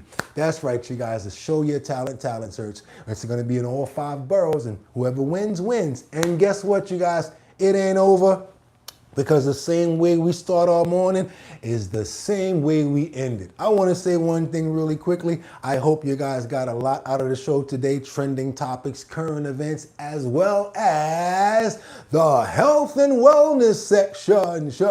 I got a lot of input. I had a lot of input for that, and I hope you guys really appreciate it, because I thought about it. You owe them that last video from that segment. So you know what we want to make sure we do? We got to go get Dr. Eric Berg's couple of videos that we got to follow up on, because my neural paths are reminding me of all of these videos that we got to follow up on, you guys. So I got you. I got your back, and I'm going to make sure that we keep on moving forward. And if you have any videos for the health and wellness section, you should email me as well at bridgethisllc@gmail.com. Again, like the Brooklyn Bridge, thisllc@gmail.com. Send in your promos as well. Anything that you want to send in as far as show ideas and stuff. And also become a member of the Discord, you guys. And you know what we're about to do? Let's get those prayers in the air for the rest of the day. Make sure you get out there and get that sun. Make sure you guys change your life starting small, because that's all you got to do. Change certain bad things that you don't like.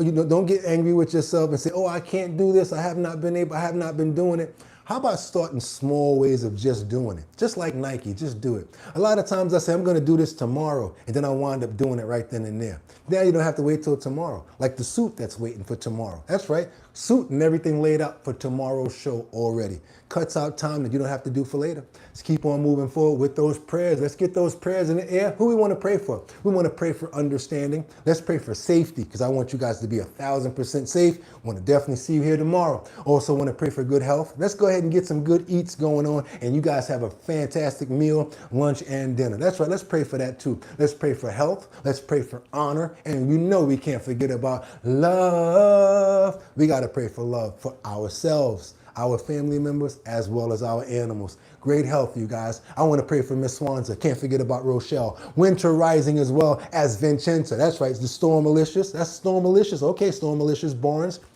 We've also got Yolanda in the building, Yolanda Simpson. Can't forget about my boy, Tony Wright in the building as well. Vincenza, Guy and Elsa, Colessive, Mike Will. What's going on, Mike? How you doing? Jeffrey Spilker, I see you, Tony Wright. Can't forget about Miss Swanza, also Liberty and Justice. And also can't forget about Casey Ramos, Winter Rising, Jeffrey Spilker, Mark Dorfman, all of our new fans, all of our new gloves. You guys, we don't call them fans over here. You're either a co-host or a family member. Also, can't forget about Angels Among Us, Colessive, Winter Rising. Can't forget about Jeffrey Spilker, Jordan. That's right, you guys. What about Luigi? What about Teddy? Can't forget about you, Teddy. Can't forget about you, Luigi, as well. Got to make sure we get Miss Swanza, TJ, Miss Keisha, Miss Swanza, Tony Wright, Colessive, and who's that? Amber J. Got you in there too. Got you in there too. And wait a minute, Brian King Falcone. And what about Batty Lynn and Rebecca Lanyan Bueno, who's always chiming in from Grand Rapids, Michigan? I ain't forget about you, girl. I got you, Vincenza, too. Right until tomorrow, Amber. I'll see. That's how we do it. Amen. That's right, you guys. Fantastic show. Hope you guys got a lot out of it. We do it every single day. If you're not subscribed, what are you waiting for? And if you're not a member, you look so good in green and with a glove. It's your boy Boogottinyc, and like I tell you every single day, y'all could have went anywhere. Fact of the matter that you came here to chill with me on this hump day, I appreciate you. So until tomorrow, get 'em! Peace. Join the Discord. See you guys later, and the link for the Discord is right there in the message.